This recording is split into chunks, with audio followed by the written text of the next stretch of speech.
your dreams. I'm coming straight out. New York, big city of dreams. NYC.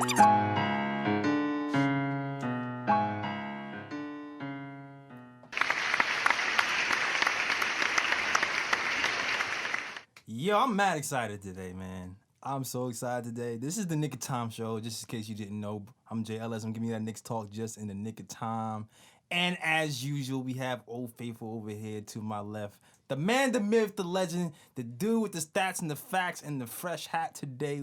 Yes, Ryan G in the building. It's raining outside, so I needed a hat. Yeah, man. You gotta cover the head, make sure that stay right. Exactly. You hear that, KD? Just in case, protocol for New York. You want to Yes. keep the waves straight, so you need to cover the lid. Exactly. All right.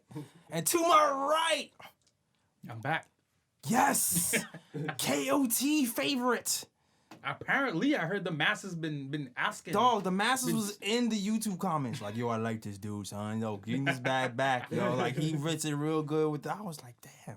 No, the vibe is great. I could do this for hours. Yeah, man. I was like, yo, maybe we could get him like an unofficial like KOT like hat or something. I don't know. Listen, I'm about the merch. I'm about the merch. Yeah, man. You can join. If you want to come here every Sunday with us, it's cool. You can do that. Yeah.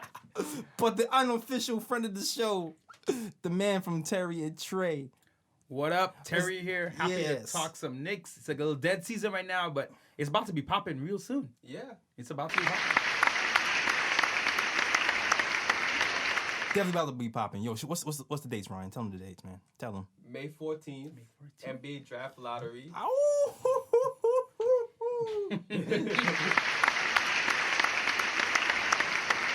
And wait. I just labeled this. And we are all hoping for who? We're all hoping for Zion. Zion. We all hoping for Zion, man. Come on, baby. Let's go. Come home. Yes. Come home. Come home. Come home. to us. I want to. If Zion comes to New York, I'm getting a Z cut in my dreads. Bring back the Anthony Mason, right? Yes. It's gonna be a zoo in this city. Yeah, for real. There's an open practice they do every year during the summer, right? Yeah. Like, right before training camp. Yeah, Oh, they do. yeah. And I was there last year. Last year it was fun. Yeah, me too. I am like, I don't even know what it's gonna be like if Zion. It would A be. zoo. I'm forgetting even crazy. free agents. Like, oof. Oh. Yeah, we're about to get a lot of new fans. Oh, Yeah, my pretty God. much. Bandwagon is closed like CP. No, I'm taking IDs. Listen, I said that. Yo, I caused a stir on IG. What do you say? No, I told people like the bandwagon is closed. Of I course. was like, listen, man, if you ain't gonna love us when we got 17 wins. You can't love me at my 17. They'll love me at my 65. Exactly.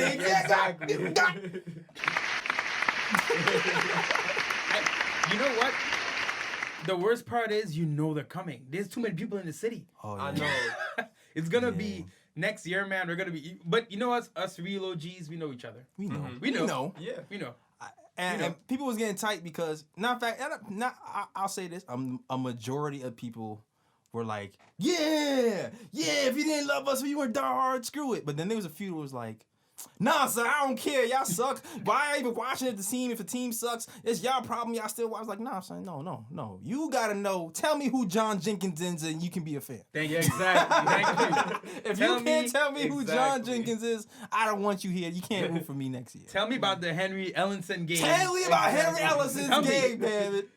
Tell me, damn it. I'll go even further back. I'll be like, yo, tell me about Frank Williams. Tell me about Marty Collins. I Tell me mean- about all these players, yo. Tell me Frank about all Williams. I'll Those tell players, Frank Williams and Marty. Remember we thought Frank Williams was gonna be. Remember we thought Marty Carlos was gonna be somebody. 'Cause he's like, oh, Yeah. he's flirting with triple doubles. I know. Exactly. And he was old too when he came in. Oh, He was yeah. really old. He Yeah. was like he was balding too. I think that was just the Knicks, maybe. That was the Knicks. That was the Knicks. The Knicks stress That aged stress. him. Yeah. Oh, man. But you know what it is, man? The thing about being a fan, we did a big video on our channel about what it means to be a Knicks fan. And it was like emotional to do because talk to everyone what the team meant to you. Yeah. But it's the ups and downs. And look, we have more downs than anything else. Yeah. But you can't listen. It's what it's gonna feel like to us when it's good. You can't compare it. You can't, Yeah. man. You can't compare it. It's gonna mean so much more to us. We're in this 17-win season. We're going crazy for these 17 wins. Yeah. Definitely, man. It's the journey. It's the journey. Yes, It's the journey. It's like the way that the fans react with the team when we knew it wasn't going anywhere. It was Anywhere. the end of the season. It's April. We got 16 wins. No, we had 15 wins, and we're on our way to 16, and fans are going crazy. Man, the day I point to is that Lakers game. That game to me really summed up what it means to play in the Garden, be a Knicks fan, be a Knicks player, represent this team. We're dead in the water. Lakers are in town. The Garden that day. It felt like a playoff game. Word. I remember I wasn't there for that game. I was watching it on TV, but I just remember being like, man. And then you get the crazy play with the zone and everything. So, It felt like, Moody was like, I want D-Wade's jersey, so I'm going to show out today. I'm taking all the shots. I'm hitting everything. and you know what's crazy? I don't think I'll ever forget that game. Me I neither, will bring man. that game up in 10 years. And remember Kurt Thomas in Utah? We always talk about that game. Kurt Thomas in Utah that year when we were dying on the road. Kurt Thomas comes out in Utah on his last legs. Yes. That game to me, this Lakers game in a dead season, I'm going to be like, yo, remember when Mario did that to LeBron? Especially because of the torment. LeBron has tormented us at the Garden. Can't stand him. Every year. Every year. So many times. Flipping bottles. So many water bottle challenge. The decision. Remember the King of New York Instagram post? That too. Oh, man. But we'll get him next year. Hear that, KD? Oh, yeah. We'll get him. Oh, yeah. We'll get him. Most Lakers Knicks finals 2020. That's, Oh. wait. Hold on. I'll give you a half a. Bruh. Nah, Lakers, nah. I mean, at this point, it's like, will the Lakers even make the playoffs? That's next what I'm season? saying. Nah, they're probably gonna get someone. You think so? think They get so? someone. I think they get someone. You think someone's gonna want to play with LeBron? They'll get someone. I'm not saying it's gonna be AD. Listen, push comes to shove, they can't have this season again. They'll force a trade. They'll get Beal. They'll give up too much for Beal or something. They're gonna get someone, and I think LeBron is gonna. He needed a break. Right, I'm not a LeBron fan at all. I respect the dude. Yeah. He's top 2 all time. I have no problem saying that. Not number 1, but he's top 2. However, he's taking this summer and he's gonna take this really seriously. I can see think that. Next year he's like, "Oh, you throwing dirt on my name?" I could see that. Then they're gonna get someone. They're gonna get someone. Yeah. Hell, they're in the lottery. Don't forget that. Yeah, they are in the lottery. That is true. But so are we, then. Yeah. Listen, But so they're gonna are have we. another asset package trade. Lonzo, Ingram. They're gonna do something to make it better. All I'm saying is, if the Lakers do get anybody, I hope it's through trade. Please, nobody Yes! trade. Oh, right. Make it be through Decimate trade. that team, Exactly. damn it. Yep. Exactly. Yep, 100%. I don't want nobody but LeBron and a cheerleader. Word. That's it. Yeah, suit up. Exactly. You might have to call Genie down. Like, yo, you point guard today, Exactly, Genie. yo. You don't got Magic anymore, so it gotta be Genie now. Yeah, exactly. It can't be Magic anymore. That's a luxury. Oh wait! They have Rob Pelinka still. He played with the Michigan team, the Fab Five. Oh, okay. So you know he can All still right, ball a bit. all right, He can all right. still You ball can a do something. bit. You Yeah. can do a little something. A little something. All right. You can maybe throw him at like shooting guard or small forward, maybe. You know. Yeah. So speaking of free agents, man. Listen, like we seen the little reports. It's like it's not a lot of news going on today. Yeah. In general, but we did see that the Knicks scouts are out and about in the playoffs, Yes. sitting in playoff games, watching Golden State, making sure Durant says who he says he is. You know what I'm saying? I am Kevin Durant. He said it. Yeah. It's like Iron Man out here. I'm Kevin Durant. You know who I am. Right, while other teams are sleeping. Yes. You know what? It's a feather in the cap for Perry in terms of his how prepared he is. Yeah, man. I remember the draft last year, the amount of extensive work the Knicks were doing. Yes. Like really looking into it. During the season, early in the season, they were scouting Bol and doing, it seems like Perry's Mr. Homework. Yeah. I think that's why Knox ended up getting so high. Yeah. Because, that's homework. He looked at the players enough where he's like, Kevin Knox is the guy. Yeah. And you're seeing that he's doing this in the playoffs. Off the top of my head, I can't remember exactly who's a free agent outside of the really big ones, but I know 49% of the league are free agents. Yeah. So they're looking at is Patrick Beverly a free agent, I think? Yeah, Yes, he he is. is. Right? Yes, They're he looking at is. those type of guys. Yes, like, he hey, is. you know what? Maybe, you got to fill out the roster. Yeah, man. Yeah. Yeah. I mean, you never know. It could be a thing where we get KD, Zion, and we just get a bunch of Patrick Beverleys. It could not be KD and something. It could go so many ways. It can. So It many definitely ways. can. So they're doing their work. They're definitely doing their Yeah. work. They're making sure even if we miss on somebody, we're gonna get somebody. They seem very confident on that when they had that little the interview they had a while ago with Scott Perry. Yeah, the postseason kind of, after the season kind of thing. Yeah, they seem very. And last thing I'll say on this is, we aren't tanking next year. They're not gonna do this again. Oh, definitely not. I don't think they are. They will build a 1 year competitive team to show progress. So let's say we strike out on everyone. They might say, let me get a Bogdanovic. Let me get a bam, bam, bam. Let me make a team that can at least not going to kill us for the future. Yeah. It's 1-2 year deals, so you can get out of them. Yeah, exactly. But I don't think they're going to...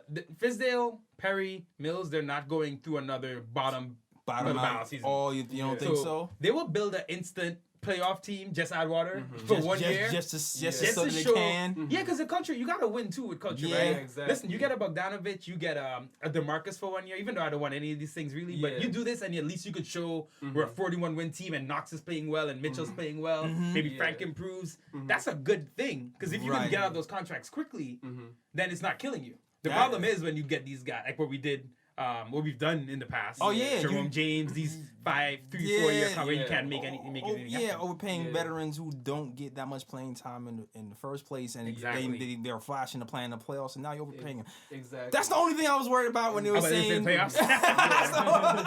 when they were saying I'm gonna scout somebody in the playoffs, and if they do good in the playoffs, that's even more value. Jerome James. Oh God, that's how he got his money. Signing that's how he got his money we've ever had, probably. Exactly. Probably in Knicks history. In Knicks history, and that's even when you think about having Noah. It's Noah though. It might be Noah, man. It's close. Yeah. You know what I gotta look at? I gotta look at the percentage percentage of the cap. Because Jerome James, I think was only like 30 million or like 35 million over 5 years, but it was a way bigger percentage of the cap compared to what it is now. Yeah. But Noah, man. That's rough because you're still paying for him. You're still paying for it. You're right. That $6 million. Talk about Patrick Beverley. That's easy. Yeah. That's easy. That's $6 right million. there. It's a couple of those guys. I'm kind of mad. I'm kind of mad that Patrick Beverley's kind of getting shine right now. I'm not gonna lie, because remember I was telling Ryan a few years ago I was doing my free agent class and Derrick Rose was here, and I was complaining about how bad his defense was, even though I liked his offense, and I really wanted Patrick Beverley out. He was one of the guys I was high on the list. Yeah. And now Houston, right? Yeah. Always killing it. And people were crapping on the guy. And I was just like, but yo, he would be perfect in New York. Yeah, I mean, the only reason I think people were really crapping on him was like some of his plays kind of dirty at times, like what he did to Westbrook. I think that's the only reason people really crap on him. But like if you actually watch him play, like he's that gritty defender. Yeah. You know, he can run an offense a little bit too and things like that. And you need those type of players they will just focused on defense and stop the other team's best play and things like that. Real hoopers. That post-game interview, man, with him and Lou Will, I love it. When they talk about Durant, and they're like, what do you do? It was just so real. Tell me that doesn't sound like a New York dude, right? Like, yo, how you expect me to stop him? He's 7 feet. Yeah. Exactly. I mean, he's from Chicago, though, so it's he similar. got that. He got that vibe. He got that vibe. But about the summer, what's interesting is, if we don't get anyone, it's gonna be we're gonna get a clear example of how good they really are. Yeah, because it's funny getting Kevin Durant and getting easy. Kyrie or whatever. If they want to be here, if they want to be here, I know they're gonna do a great job in that meeting. I know Fizdale's gonna kill it in that meeting. Oh yeah, I know he's gonna have it popping. Yo, I've always said I said, man, listen, I know for a fact that when Fizdale was a teenager in college and single, he was pulling them. I know he was, man. As an adult, he's done the same thing. Yo, he's done all right. Shout out to Fizdale. With all respect, Deucey, because I know, no disrespect. You've done very well. I'm just saying he's done well for himself. Exactly. I mean, I know y'all seen the high school picture of him wearing the tuxedo and like the shorts with like the J's on. Oh, see, I didn't see the picture. You didn't see the picture? It was during one of the Knicks games. If not during one of the Knicks games, it was like one of those interviews where like. Like one of those Knicks shows that come on where they interview the players and the coaches and stuff. Okay. Right. Yeah, and they showed a picture of him, and this dude had on a tuxedo. That's how I asked shorts the J's and the J's on. Mr. Swag. Yeah. The funny thing is though, we've all worked meetings, all that stuff. You forget that so much of it is not about basketball. And I literally think about that meeting when Kevin Durant walked into that office at Madison Square Garden, and it's Steve Mills, who I hope is not talking. No disrespect to Steve Mills, but I trust Perry and Fizz more. And no, that's a fact. It's still humanity. I'm thinking, imagine Hornacek trying to pitch KD on coming here, and then imagine how Fizz is, just his demeanor. He's gonna, KD, what's up, man? Yeah, he's gonna be so chill. Yeah, I could see KD because it's still, remember, everything in life is still human relationships. Yeah, it's so he's gonna leave there being true. like, yo, I like that guy. Like I vibe with that guy. That's why everybody is. That's why all the players love him so much. Yeah. And that's why when he was fired in I don't even want to get into this yet because I want to wait until I want to bring this into later. Because I can easily segue into a Fizz conversation, but I'm gonna pull back for show's sake. I'm gonna pull back for show's sake because we have another guest coming in. Not coming. We're gonna call it another guest later. All right. But I'll just say I'm very, very, very, very, very. What's the word I'm looking for? Hopeful that we're actually gonna pull somebody pretty good. Yeah. Yep. I didn't want to entertain it during the season, but it just feels like something going on. There's something going on. Yeah, man. The things are lining up. Yeah. Even on just from a universe perspective, you take a step back. Yeah. The fact that KD, after all these seasons in Golden State, even though you could always argue he may have been the best player or whatever, but there was definitely more of an argument. Now this year, he's really ascending to not just the best player in Golden State, definitively, but the league. Yeah. The first time you could say in his career, he had that MVP season, but even then, people still kind of, it's LeBron. LeBron, yeah. LeBron declining this year. We'll see what happens in the future. KD taking that real step forward. Yeah. Now you see him running point guard. Yeah. For the Warriors. I'm kind of it would match up perfectly. He goes in there, gets his third ring, gets a third MVP. Work, come to New York. It feels like he wrote that book. That feels like a book he wrote on his career. Yeah. So definitely feels like definitely feels like Endgame. Definitely feels like Knicks. And I finally saw the movie last night, so now I can talk about it if I wanted to. Damn it. KD's inevitable. I am inevitable. But I mean, by this time, it's like if you haven't seen Endgame, it's like where have you been? Right? You know what I'm saying? If you would have said that yesterday at around 7 p.m., I would have felt some type of way. But today, I feel alright. You can say that all you want. Yeah. but now Knicks Endgame. That's the name of this episode. Yeah, Knicks. Oh, there we go. There you go. There we if go. you believe in the basketball gods, you can't tell me something's not lining up. Yeah. That's all I'll say. Dog. It just, I'm not trying to jinx it because, like I said too, I trust the front office. Yeah. I also trust the process. I trust the rebuild. I'm ready for it. Right? I think they're going to make the right decisions going forward. So KD, obviously, listen, KD, Zion, these guys are franchise changing. Yeah. But if it doesn't happen, I'm not all woe is me, the sky is falling. Okay, this is good. Yeah. All right, good. I'm glad you said that because we talked about this earlier before you came here. I'm a little bit scared. You are. I'm a little not of scared of what? Not of Clark Perry. You're right. It's just the draft. Just the draft. Okay. Just the draft. You know what, man? I don't think Knicks fans should be scared. This is the reason why. Because we always want to talk about how, James Dolan is, owner of the team and how the Knicks not going to be good until he leaves and this and that. With James Dolan, he owns the Knicks and the Rangers. The Rangers this season, they were slated to pick 6th in the draft. They moved up to 2nd in the draft. I'm like, that's good vibes right there from the beginning there. Before it even gets to the Knicks. I just have a good feeling the Knicks are going to land a top pick. Whether it's 1 or 2, it's going to be up there. So you feel like the karma is right? Because I think the karma's changing. Patrick Ewing is a big 7-foot lucky rabbit's foot. And I'm hoping he's going to bring us luck. Number 1 pick to number 1 pick on draft day. I'm really hoping that. I got a stat I was saving for our YouTube show, but I'm going to let it out here. Whoa! Exclusive! Stat exclusive! wait. Oh, do we have any music for that? Wait, for the drop. Oh! Stat exclusive! All right, so I got a question. What's the percentage chance of getting Zion? 14%. 14, yeah. What was the chance of getting Patrick? Was it 25? 14. Really? 14 point something. So it was different. It was different setup because I can't remember. We were number 9, I think. I think we were supposed to be number 9 in that draft or something. But obviously they changed the rules multiple times since then. But back then, at the number 9 pick, the chance of getting number 1 was I think it was 14.2 something. Oh. Yeah. Yep. So is this fate? It's something. It's something. It's something. But we shouldn't be, we shouldn't be worried.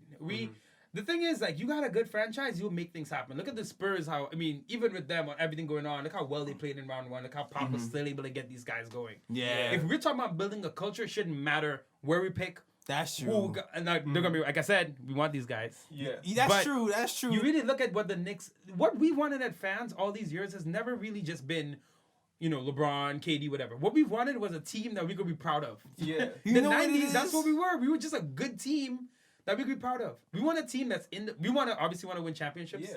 But I'm telling you, if the next decade is the Knicks as a top 4 seed, constantly drafting good, developing well, signing smart free agents, we're gonna be. That's what we want. That's what we want. Yeah. I'm tired of the Knicks slander. I know. I'm so that too. It's heavy. Tired. That too, man. Like, it's funny. It's even funny because we keep saying, oh, next year, next year. Last year, it's like a reputation happening, right? Mm-hmm. Last year, I wasn't even saying, this next year we got. I wasn't saying that like this season, like, we're gonna. Mm-hmm. But the perception of the Knicks fans is we're always saying, it's about to happen. It's gonna happen. So like this year, yesterday I was talking with my girl, and I was like, yo, babe.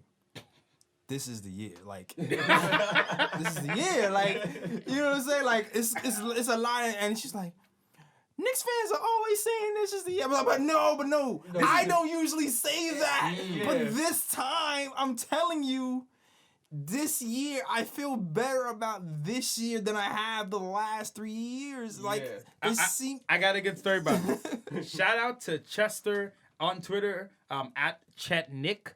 Old Knicks fan, I think he might be in his 70s or 80s. We met him at the first game of the season against the Hawks. Mm-hmm. And I interviewed him for YouTube, spoke to him. And he said, he tells his wife every year, his wife asks him, when are they going to be good? And he says, next year or this year, we're going to be about to do it. And she says, you say that all the time. And he said, so then why do you keep asking? Shout out to my man, ChetNick. He's active on Twitter. And he knows, he's been around. But the thing is, we talk about, it's going to be next year. The difference for me in that statement is that a lot of times that was tied to who was available, not who we had and what we were doing. Yeah. Now I feel like when I say the Knicks are going to be better, I'm not basing that on KD, Zion, or anything. I'm basing that on the fact that I believe in management. Yeah. And I believe that they have a path. It may not be, if you don't end up getting the ideal path they want, they're going to find another one that still gets us to where we need to be. Yeah. And a good GM, that's who look at Masai Ujiri in Toronto, able to keep making sure that team is competing. Yeah. No matter what. Competent GMs at everything, man. Yeah. You always have players, you know what I mean? You'll always have players. There's gems in Europe that the right scout's going to find and become the next Giannis. Mm-hmm. You guys gotta have the organization. Definitely, man. Yeah. Matter of fact, I know we're not talking about the draft yet, but did you look up that French kid that's going to be in the draft this year? There's Sekou Doumbouya? Yeah. Yeah. He was actually on Frank's team when Frank won the MVP of the under 18 Euros. Yeah. And but it's funny, man, because he's kind of raw. He's raw, but he's athletic. Yeah, I watched a couple of highlights. And I've heard of him, but I haven't really looked. But I wouldn't take him in the top 5. Yeah, like no, I wouldn't take him that high. He seems to be a bit like in the maybe top 10ish, like 6 to 10 range, maybe. And you gotta be able to develop. That's the thing. You gotta know. Go back to Frank. Yeah, that seems. Yeah, going back to Frank, even you don't know yet if the Knicks are a team that can develop a raw foreign prospect. Yeah, you saw Toronto's done it with Siakam, like amazing. Yeah. If Siakam was here, like I'm being honest, I don't know. I don't know if Giannis was here. I don't know if we, and it doesn't mean, it's not a bad thing. It just means you gotta know who you are, right? Yeah, you gotta know what your strengths are. Yeah, you gotta know your strengths are. Yeah, I get it. Our strength is we can possibly attract these top guys. Maybe our strength isn't getting this guy, raw 18-year-old guy, and building him up over 4 years because the media pressure's too much. Yeah. But you gotta know. You gotta know where you are, right? Yeah, I mean, that brings us to the draft question. Yeah. Since we here, like, have I ever asked you what your top 5 draft is? You mean like the picks? Yeah, do you have a definitive 1, 2, 3, 4, 5? How's that shaping out in your head? Well, so you're basically asking me if the Knicks were to pick in each position, who would I draft? Mm-hmm. I think right now I have it number 1 Zion, obviously. Number 2 I'd probably go with Morant. Number 3 would probably be Barrett. Number 4 I'm probably gonna have to go with your boy Garland because I've been looking at. I've been. I have converted you. Yeah. Wow. Okay. I've converted you. Okay. Yeah, I've converted you. Yeah, and then probably number 5, I'd probably lean towards DeAndre Hunter from Virginia. Probably, Him taking over Culver. Yeah. Cover, right? Yeah. Sways you. Yeah. All right. All right. I like it. I like it too. I like it too. Yo, Let me hear it. Let me hear. What you got? one is Zion. Yo, I've switched to so many times. Like I always feel like, cause like you said before, to me, Ja Morant is just so similar to Dennis Smith, yo. Mm-hmm.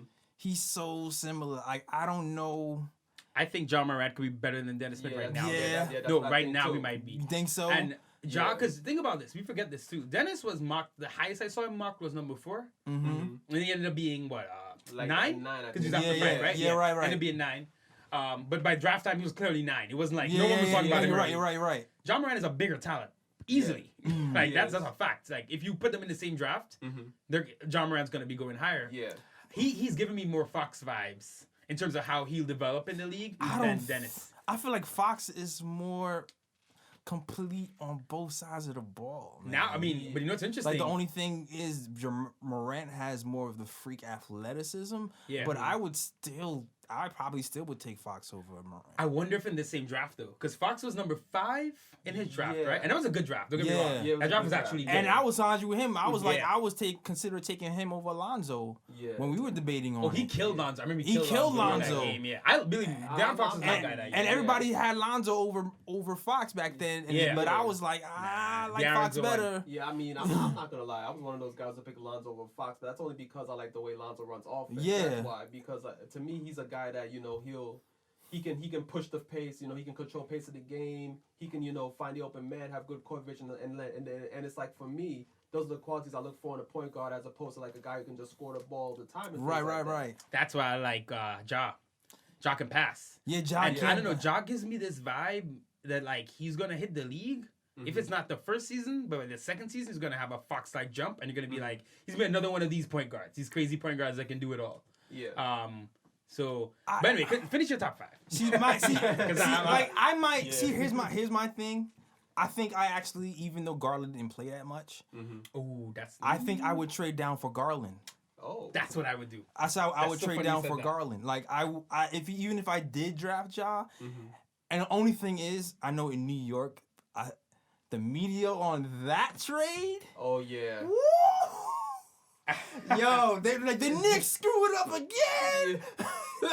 It's kind of like the Giants picking Daniel Jones at 6. But it's not though. Because if you watch the tape on Garland, he's not. This dude is filthy. Yeah, and if you watched the Portland game when Damian Lillard is pulling up you're like from 3 over Russell Westbrook, the dude who likes to drive like Ja Morant. The shade. It's not even shade. I feel you. It's not even shade. Ja Morant can't hit the 3, but it seems I haven't seen enough to rely on Ja Morant to hit the 3 night after night after night. His jump is gonna take time to develop. It's not gonna be once he steps into the league, his jump is gonna be sweet. Right. No, it's gonna take. Check the tweets though. 4 or 5 months ago, I tweeted, Darius Garland will be a better pro than Ja Morant. Oh. Because I see the same. No, seriously. I'll tell you, me and Terry be having a lot of the same takes though. I'm not. Real talk. Real talk. Listen, I'm telling you, there's something about. I'm glad you brought it up because I've actually thought about that whole trading down thing too. Because you get another pick. You get another pick. Like I said, I trust Perry. Darius, if he didn't get that injury.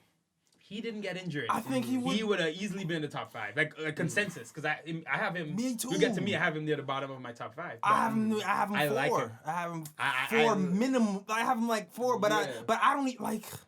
I'll say this: if It's the hard, worst man. happens and we get to 5, I hope they take him Yes. over the safer Culver. Yeah, most or, definitely. Or Reddish, to be honest. Number Because 4, at that point, I'm like, yes. yo, I think Garland is a better talent than he's shown because of his injury. Yeah, exactly. And I'm like. And Darius Garland's the kind of point guard I really like. And he plays. He plays defense. He plays on both sides of the ball. He's he smart. Can shoot. He's patient. Yes, and he pulls up. He doesn't just I shoot a 3 when I'm open. I stand still. No, off the dribble, pull up in your grill like an NBA player. That will translate. No problem. Yeah. And every year you see these guys, right? Like in college, I mean, obviously he's highly regarded, but the draft happens, the season starts, and all of a sudden Donovan Mitchell's the best rookie, right? Yeah. I can see Garland being maybe not Zion, but I can see Garland being that type where no hype, but he hits the season and he's all good. Yeah. Like, what happened? How did no one pick this guy? Because that's what happened with Damian. That's what happened with Damian Lillard. Exactly what happened with Damian Lillard. He was a 4-year guy. I mean, Garland's obviously not. I think was this his second year? Or first? Was it freshman? The freshman, yeah. Right, so he's got time. But Lillard was the same thing. Once he hit the court, they were like, yo, how did no one draft this guy? Kuzma. Kuzma, same thing. It's because the dudes come from Weber State. That's why. That's it. That's the reason why. There you go. So listen, I'm not knocking the Garland pick, man. I like the idea because I like aggressive moves. Yeah. I like thinking, being like, this is what we're doing. We're not listening to the media stuff. Yeah. We're like, you know what? Yeah, what if the media's gonna say this for a job? We watch Garland work out. And they did that with Knox. And that's why I'm with Knox. They did that with Knox. Because the media was all on Bridges. Yep. Exactly. and the thing too is that's what makes a great GM, because it's the same thing with Danny Ainge and with the Celtics, I think, in the draft with Markelle Fultz, because everybody was raving about Markelle Fultz. Excellent point. Saying that, he's going to be the number one pick and this and that, and the Celtics had that number one spot, and they were like, no, we're going to draft down, and we're going to trade down. We're going to get Jason Tatum, and then look how it worked out. Markelle Fultz can't get on the court. He's in Orlando now. Yep. Exactly. What they even trade him for at the end? What was that? What did Philly trade him for? They didn't get a number. Did they get a number one back? No, I think they got I think it was a 2nd round pick, I think. Yeah, I don't even know if they got a 1. Yeah, I don't think they got a 1 back. Yeah, look at that. I mean, that's insane when you think about it. Yeah, because it's like, because on his mind, it's like, all right, this is a reclamation project. We have to work on this guy. Yeah. But the salary is so much. Man, $12 million, I think, in year 4. For a first pick, and you don't know if you're going to turn out or not. I'm not giving you a first on top of that. Take this second and hold that. Exactly. And we're going to see what we can do. Exactly. Yes. but let me hear the top 5. So my top 5 that I'm grappling with is Zion, Morant. I'm surprised you're sighing on 3. I thought the sigh would have been the 2-3 debate. Cause it's still like I don't like RJ that much either, man. I don't like RJ that much either. Like I understand that he's a good passer, and I understand he's a good rebounder, but I just know from the Knicks suck at shooting. Yeah. And we're going to keep drafting, besides Zion, who's like an athletic freak in all levels. And I know he's a game breaker. It doesn't matter. Exactly. Generational talent. All right, he can't shoot. Fine. Everybody outside of that who can't shoot and you're not a generational talent, I'm giving you the big... So wait, you move in Garland to number 3? That's what I'm saying. I'm thinking about it, yo. I would trade down 2 or 3 for Garland, dog. Ooh, yeah, I would trade any of those. Yeah, because I'm like, if your main concern is shooting, then Garland should be number 2 on your list. In reality, in my mental list, he is number 2 in my mind. In my mental list. You're like personal, like I got personally. You. Yeah. But if I'm like a GM and I know that other teams want this guy, this guy, I'm probably going to try to draft Morant and have a deal ready. Funny enough, when Dennis Smith, he had a couple of decent games early, right? I was kind of buying it. I was kind of into it. I made a point. I said on Twitter a couple times, I'm like, you get number 2, you hold an open auction on the NBA. Who wants Ja? And the 5 minutes that we have for that pick, let the whole league start bidding. Yeah. Because I'm like, at that point, you get teams just falling over themselves trying to give you stuff. Yeah. The Bulls, the Suns, 2 teams that definitely in need of a point guard. Yeah, true. But man, I think RJ has that hype too, because RJ was a guy in high school. It was like, this is the number 1 pick. Yeah. Even coming into college, people didn't really believe Zion could translate the same way he did. Yeah. Because Zion was facing like a bunch of dudes that were like 5'10" or what. You're just talking over people. You know what I'm saying? Yeah, man. Right. So RJ does have that pedigree. One thing I'll say with RJ too, godfather is Steve Nash. His father was Rowan Barrett, who's cool with Nash from the Canada national team. Okay. If Steve Nash is in his ear for his career, that could be a different player because, like we said, so much of this stuff is off the court. Yeah, you're right, Steve Nash you're right. is like a great example how to approach the game from every standpoint. The thing I do like about Barrett that's like something to think about, but it's like maybe he could be more of a point guard to me than a shooting guard. You know what I mean? Like, like I felt like he had. I don't know if he can. Like it's funny because he was knocked for not passing the ball enough. And then I felt like he started to turn the corner and he started passing out the double teams really well. That double team was too weird. Yeah. Reddish got hurt from it.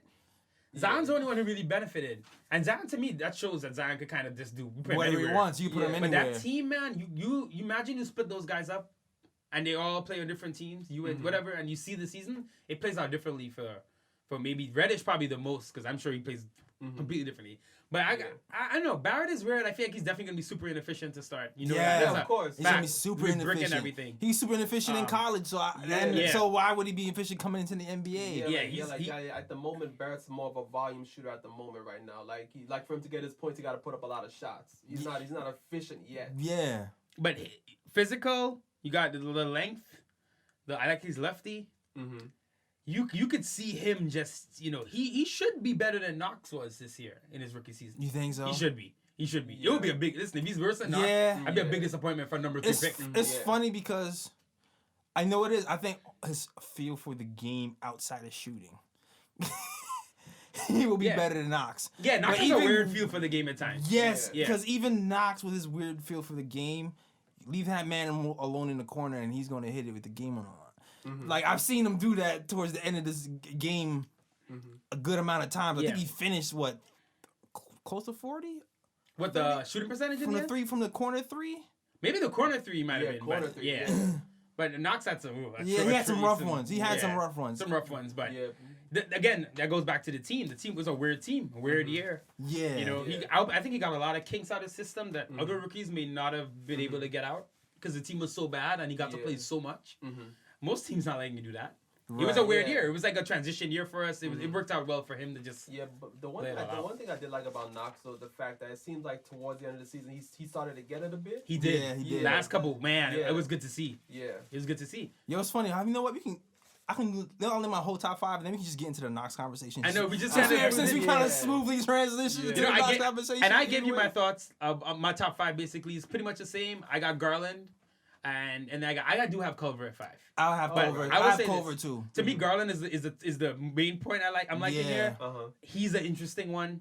Workouts are going to be huge. Yeah, because Garland gets in that 3-point workout and he hits 24 out of 25. Then it's game. Because he's already shooting 40% from 3 right now. Who's shooting 40% in the top 5 right now?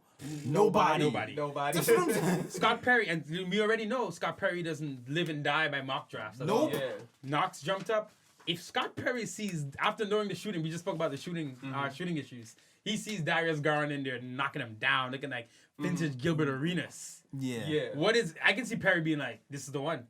This is the one at number 3. We're going to trade. This is the one. This is the guy I want. Because the Knicks, I mean, at the end of the day, the Knicks are one of the worst shooting teams in the league. Like, one of the things we definitely need is somebody who could actually shoot the ball. Yeah. Yep.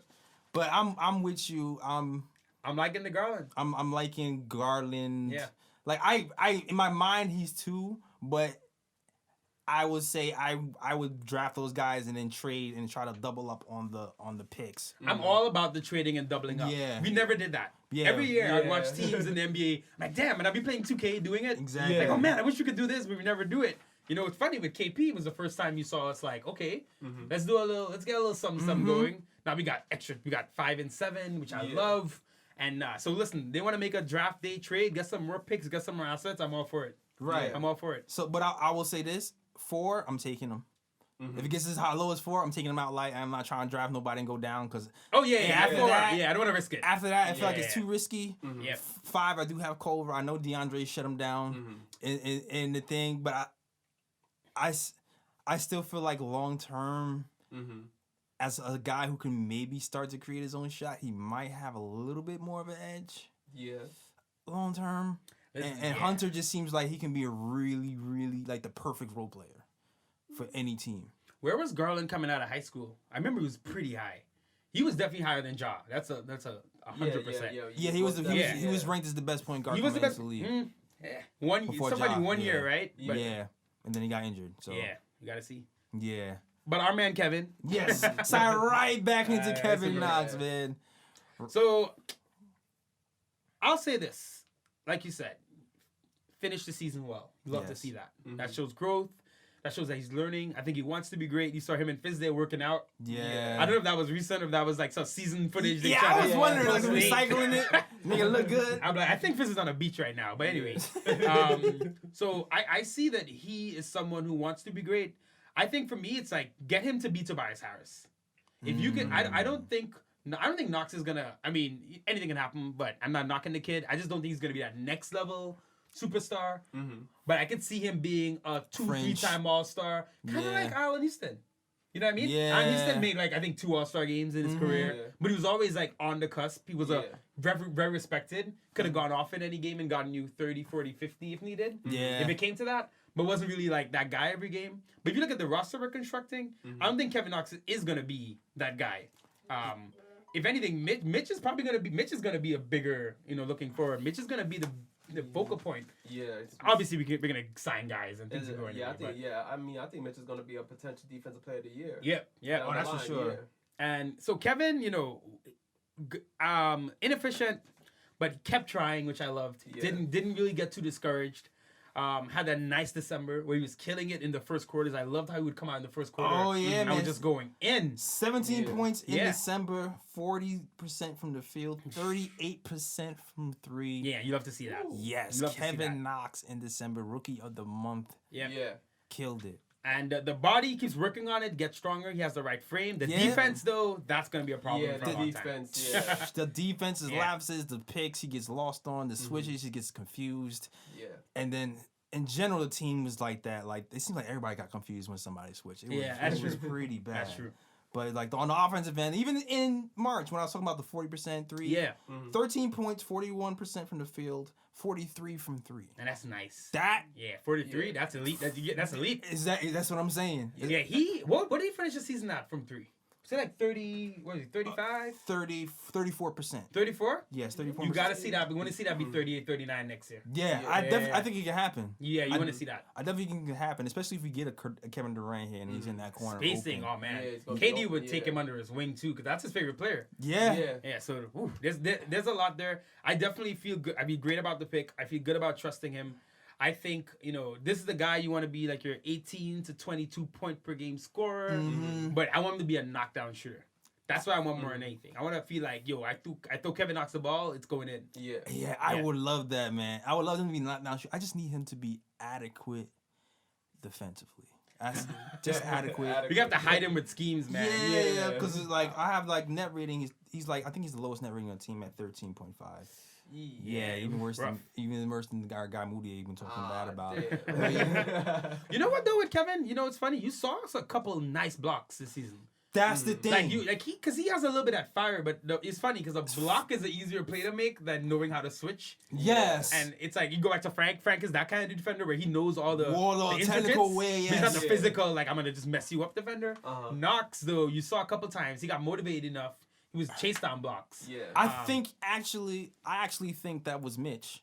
I feel like kind of getting into him a bit. yes, because I kind of feel like if you notice the types of blocks that Knox was getting, he was getting the weak side help blocks. Yeah, he was getting the weak. Yep. Where like, oh, I'm not on my man, but I see that this guy is about to beat my man, and I'm in position to block. So he started getting those at the end of the year. Yep. And I felt like Mitch was the king of getting those off, and he might have been in Knox's ear, like, yo, this is the technique I use. This is what I need to do. Yeah. So.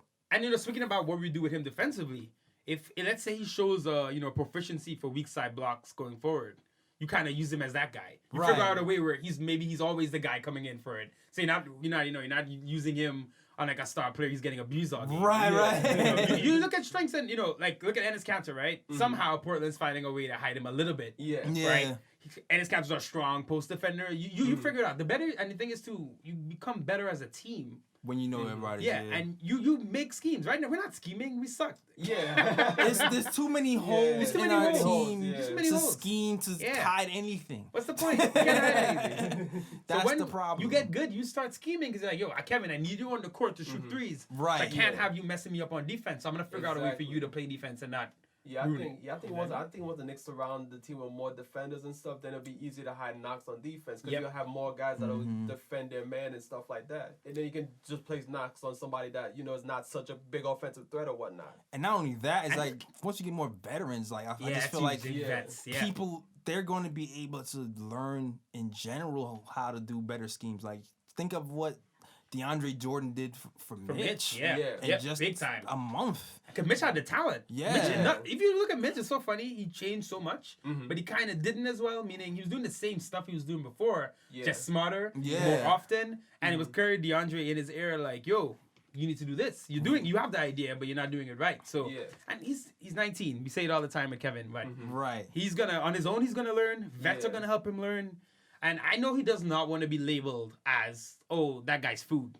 Oh, no, exactly. He doesn't want that. So that alone's going to play into it. Exactly. And once he gets in the gym, too, gets those ankles up. You know what I mean? I don't know if those thin ankles and calves. Get some weight on them. Get them defensive slides going like Fizz said he's going to have to do all summer. Then he should be all right, but... That and the mental, like, just don't check out. Matter of fact, I want to see a transformation like Frank's transformation last season when, dude hit the weight room. Walking around with the shirt off. Exactly, walking around with no shirt on. French sips. Stuff. I'm ready. Yeah. So Kevin Knox, this summer I want to see walk around with no shirt on. There you go. Confident, Put it out there. Exactly. You look at Giannis, man. Giannis is a prototype. What he did with his body over the last 4 or 5 years, insane. That's crazy. Yeah, insane. Kevin Knox is, if you look at him compared to Giannis rookie year, he's bigger and stronger.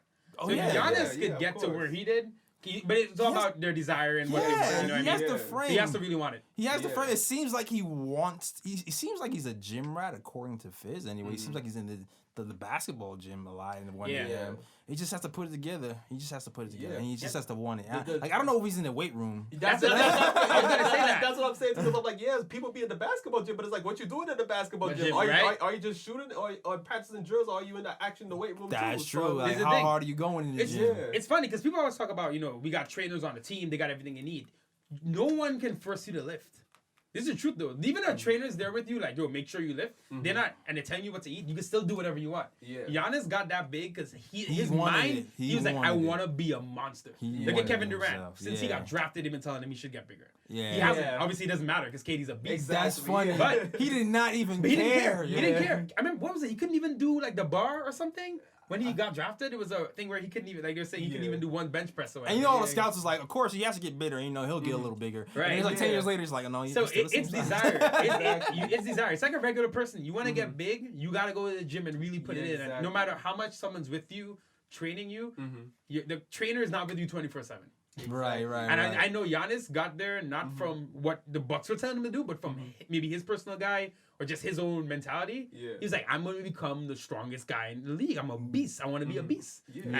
So if Kevin, you gotta know, maybe Kevin doesn't want that because some guys might, like you said, what they're doing in the gym, right? Because Kevin may like, I don't want to lift weights. I want to shoot threes. Yeah. So it's so much of it depends on what that own player's desire is. And another example is Allen Iverson too, because I can't remember the interview, but they were interviewing him and they were asking him like why he never got stronger in the gym or whatnot. Right. And he was like, why? Because it's not going to help me shoot the ball better or anything like that. So, I mean, it just depends on the mentality of the player and what they want. It's a mentality. I remember when Jordan got beat up by the Pistons, that's when he's like, I got to go to the gym. He's like, I'm going into the lane and getting killed too much. The only way I'm going to be able to beat Detroit, the bad boy Pistons, is I got to go to the gym and get bigger. So, so much of it, it depends on the player's motivation, what they see. T-Mac never got big. Yeah. T-Mac was wiry his whole career. So it's so many things. Yeah. And you can find a way to be effective without it. You definitely can. But, it definitely helps, though, if you can bully somebody. I mean, look at Giannis, I'm like, damn. Like, he's just coming down the lane, unless you put Vonleh on him, though. Because you don't even put Noah Vonleh on him. Vonleh is the Giannis stopper. I mean, he slows him down. I'm not going to say stopper. He slows him down. Half court, he gives him some trouble. Yeah, he's a Giannis speed bump. Yeah. When Giannis gets downhill, God's not stopping him. Half court though, he holds his own. Yeah. But I'm gonna top it off with the Knox stats. All right. -13 worse than the Knicks. I know. It's sad. It's sad. But I don't know. He's a rookie, so I'll give him some slack on that. Offensive rating 101.1. Yeah, everybody seems to be around there. Around the same. It's interesting though. The most interesting one so far is Dennis Smith Jr.'s offensive rating is 100. on the Knicks anyway, which is like pretty damn low. It's like the lowest. Yeah. Even Frank has a higher offensive rating than him, which is crazy. Yeah, that is crazy. That is crazy. But then he also shot like 27% from three. Man, his shooting was worse than I thought. Yeah. I'll be honest. He was shooting well in Dallas, so it made it to be like a weird thing. Because I know for the part of the season he was in Dallas, I think he was like a 35, 36, if not higher. Yeah. And then he came here and it just fell. The 3-pointer just fell. Yeah. I don't know if it was nerves or just his comfortability with the team or Yeah, it was what. It was something. It was something. Yeah. But yeah, and on top of that, the defensive rating for Knox. I don't know. It's a nightmare. Yeah. No, it's not. That's what it says right here. It just says defensive rating nightmare. No numbers. No number, just nightmare. 114.7. But yo, you're gonna be really surprised who has the worst defensive rating on the team. Really? Very surprised. Because so far everybody would say it's Knox. I gotta. It's not. It's was he on the team the whole season? That brings it down. No, he was not. So that's why I have a. That is. So wait, did he come to Knicks in the first half of the season or the second half of the You season? can't go to it. That's the only hint we're getting, I think. Yeah. I mean, Is it DJ? Yes. Really? DJ has. You know what? It's worst. funny because I remember Dallas fans before the trade. Because I like Doncic, so I used to go to just to see what Dallas fans were saying about him, and they would trash DeAndre Jordan. They said all he does now is just chase rebounds, and he has no interest in playing defense anymore. And it's funny thing you say that. They said that, yeah. During the Before the trade, obviously, yeah. During the post-game live show, I'll say this. He played defense when the centers weren't shooters. Like, he would help out on guards. He would patrol the paint area. He would get his blocks. But when it came to chasing somebody from free throw line and beyond, he was not interested. He's done with that. And I was actually saying it live on the show, and I was like, yo, is anybody noticing that DeAndre is not, really interested in closing out on these shooters? And I felt more comfortable with Mitch being out there on the defensive end because he was going to put an effort in. Yes, and even Luke would actually put an effort in and actually run to the 3-point line. DeAndre's, I'm telling you right now, Clippers fans, we've been saying this at the end. His defensive reputation is based on the past. He's not the defender. He's not near the defender he used to be. Now, he's still athletic. He's still going to get you some blocks. Yes. And it's going to feel like, because he's so aggressive and when he makes plays that feel like 4 plays, even though it was 1 play. Right. Like an alley-oop or a big dunk, it feels like more than it was. Yeah. Kind of like Mario Hezonja is like that sometimes. Where he'll make a play and it feels like he scored 20 points. It's It's like, like, oh my God. yeah. But Block LeBron. Yeah. But the thing is, DeAndre understands it. And I think physically he may not, he's 31 now, maybe he just doesn't have the legs anymore, but you saw the impact he had on Mitch. Yeah. Just talking from the sideline. So if they bring DJ back, I'm not too worried about it because I think his overall impact is so great that, from that just a chemistry, teamwork, in Mitch's ear. Even with the defensive shortcomings, which is weird because most casual fans will tell you he's a great defender. I mean, he's one defensive. He's been in the for defensive. But you look, if you watch him play, like you said, it's a lot of blocks and defense and easy defensive rebounds. Yeah. Right. And if you really look at him play to play, you're like, maybe I'm letting him get away with something I probably wouldn't let someone else get away with. Right. I think Yeah. what it was too is like when we moved Enos. It's funny because if you look at, I think Enos, you might have a better defensive rating than him. This is interesting. Nah, you're not gonna know. This is interesting. Fake news. I don't know. I'm not looking. I don't know that for a fact. We're also better though. Remember that. But We're exactly. better But in the beginning I felt like he had more of he definitely had more of an impact on the team and the rookies and. Oh yeah, Mitch. Yeah, Mitch. Right. What Mitch did is that's why I'm all in on him coming back. Especially because, DJ. Right. Because Mitch is growing so much anyway. There might be a point where it's just Mitch playing more minutes every game. And DJ's just there for the chemistry, the teamwork, and then not a bad backup center to have at all, if it comes to that. I'll say this about Enos, though, because I've been watching him with Portland lately. He's gotten better. Yeah, I think the reason why Enes Kanter wasn't really defending well in New York was because the team was so bad. It seems like when he's actually surrounded by good players, like he puts in more of a defensive effort and things like that. Because his defense hasn't been terrible in Portland. He does defend somewhat. Yeah, What- honestly, even at the start of this season, remember Fizdale was raving about Yeah. like he wasn't horrible, but like you Yeah. said, I think as things started to go south, and he's not someone who can carry any kind of defense. Right, Yeah. you're Like, not gonna rely on him. he has to be your worst defender of the 5. Yeah. For it to work. But yes, you can't be one of. You can't actually like. I'll say this. Check the video. I did a video about why top 4 reasons why we had to move Enes Kanter, and I said I liked how Enes looked next to KP last season. So that was another one. He looked great next to KP. Right, because they covered up for each other's shortcomings. KP was the best defender at the rim that year when he played this year. Led the lead in blocks up until, and then his defensive field goal percentage was insane. It was like 40% or something at the rim. So he was doing that, and this was getting the rebounds because KP couldn't rebound. Right. So But to me, they got it worked. the best of both worlds. Yeah. And it's funny because I was getting a lot of stuff from Knicks Twitter About- last year. Yeah. Because I didn't want to ditch Cantor because I felt like he still fits with KP. So like, let's wait till the KP gets back to see. This season though, it got kind of messy. And KP then, hit him. KP hit it, and it's big time. You're so right. Yeah. You're so right. Because none of us. It's funny the vitriol we all have for Ennis this season because we kind of like as a fan base we really don't like him. Yeah, because I didn't like the way he was acting in the all the extra media. shit. Yeah, all the extra It was stuff. it was the media stuff. It wasn't really him. Yeah. But even on the court, you looked Yo. at what he was doing with KP. We never felt that way. Yeah. I never trashed his defense that level because KP was out there every time covering, getting those weak side blocks. But then you exposed him now without KP. Who's the starting 4? Was it Lance? Yeah.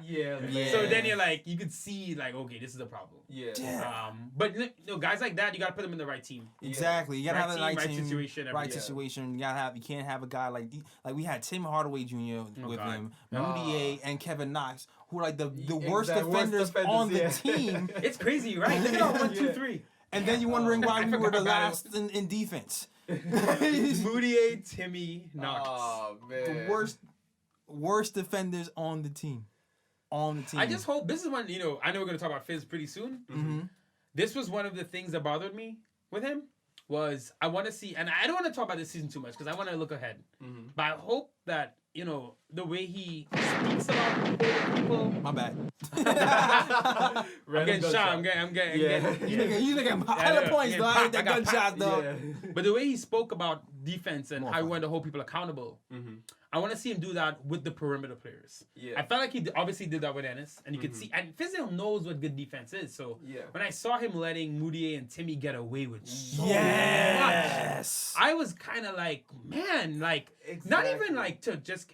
We talk about Frank because I know the Moutier stuff was because of Frank, and it was like, oh, Frank plays defense, play him, but it wasn't even that. It was like, even if Moutier is your guy, you need to bench him for 5 minutes and talk and scream at him for not playing defense. So he then doesn't. Oh, Timmy was the worst one to me. I felt like he let Timmy do whatever he wanted. Still explain why he let Timmy do what Timmy did on the floor because he was like, Timmy's a guy. He's a big money guy, so it's like you have to play him. Yeah. Yep. And remember, I never forget the Nets game early in the season when LeVert, and Fizz letting Timmy defend LeVert for the last play. And talking about, oh, Timmy, I'm training him to be a good defender, and he was gone like 2 months later anyway. That really annoyed me. I'm like, teach him in practice, man. Word, man. Yeah. Exactly. And then It's all like about practice. Learn that in practice. Exactly. And then what upset me so much about that is that he was teammates with this guy in college, and he knew that he was going to drive right, but yet he never forced him the other direction. He made him drive to a strong hand. He actually said that in like the paper. He says like, yo, man, I played with him in college. I knew he was going to drive that way. Exactly. How does that help me now? Exactly. I'll do better. You know what though, with Timmy, the thing that actually pissed me off the most was just his shooting percentages. Like, Yeah, that's what it really was, that is man. they were atrocious. Why were you taking so Like, many shots and you man. sucked so much? And you know what sucks too? Like, Frank is a bad shooter. Dennis Smith Jr. is a bad shooter, right? Yeah. Timmy's not a bad shooter. He's just an idiot. Yeah. Oh damn. Gunshots. Yeah. But that's what annoyed me. Timmy had a good, look, listen, Timmy had a great stroke. You could look at his form. His form was fine. Right? Yeah, pause. Yeah. Great, everything about him. You look at him shoot, it's like, oh, that guy can shoot. Yeah. And in practice, I went to Knicks practice, Timmy wouldn't miss. So it annoyed me to see a guy like that who has the fundamentals down, no hitching his shot, good arc, everything. And then he comes to the game and he's taking pull-up jumpers with 3 guys around him with 20 seconds left on the shot clock. And I'm like, you are giving yourself bad percentages. Like you're making it happen for yourself. Yeah. So, yeah. At the end of the day, I still feel like the Knicks shouldn't have played him so many minutes, knowing that he had a fracture and stress fracture. I feel like he hurt his foot in the beginning of the season. I feel like he was playing through it, and that might have had a lot to do with it. And he ended up having a stress fracture. It could be chronic. Yeah, it could be chronic because he had it. Remember, he had the first season, and I ran cross country in college, right? And I would get stress fractures from running so much. So I know how bad it is. I get it to this day. Like it's a thing. If the Knicks got out of that contract and he's gonna be injured, wow, man. Yeah. I even mentioned that on post game show. I was like, I think it's time to start asking ourselves a different question about Timmy, not whether he can be like a leader or a shot, but if he's healthy, but can he stay healthy? He should. He's a 6 man though. That's the thing. Timmy should be a 6 man coming off the bench, playing 21 minutes a game, shooting. Yeah. You do that, you're gonna get. But he doesn't think he's that. Yeah. Nah. And his ego. Especially with that contract we gave him. I feel like most NBA players, though. Some NBA players said there's like every NBA player in the league, even the guys who are the third string on the bench, think they can be, they should take the last shot. But it's a difference. Listen, you could be a 6 man and still play crunch time minutes like a Lou Williams. But you gotta know, you gotta really be honest with yourself and where you are. And then a coaching staff has to be honest with you too. Yeah. Because Lou Williams got moved into, I mean, I don't know if he was ever really a starter. No. I think Toronto, I think he was always basically off the bench. 6 You man. can see he owns it. He's probably the best 6 man of all time now. Yeah. And he owns it. And look at his career. Imagine he'd been a starter. Probably wouldn't have been as good or had the accolades he does. Yeah, It's only because he's short. That's it. It's only if Lou Williams was 6'5", he'd be starting.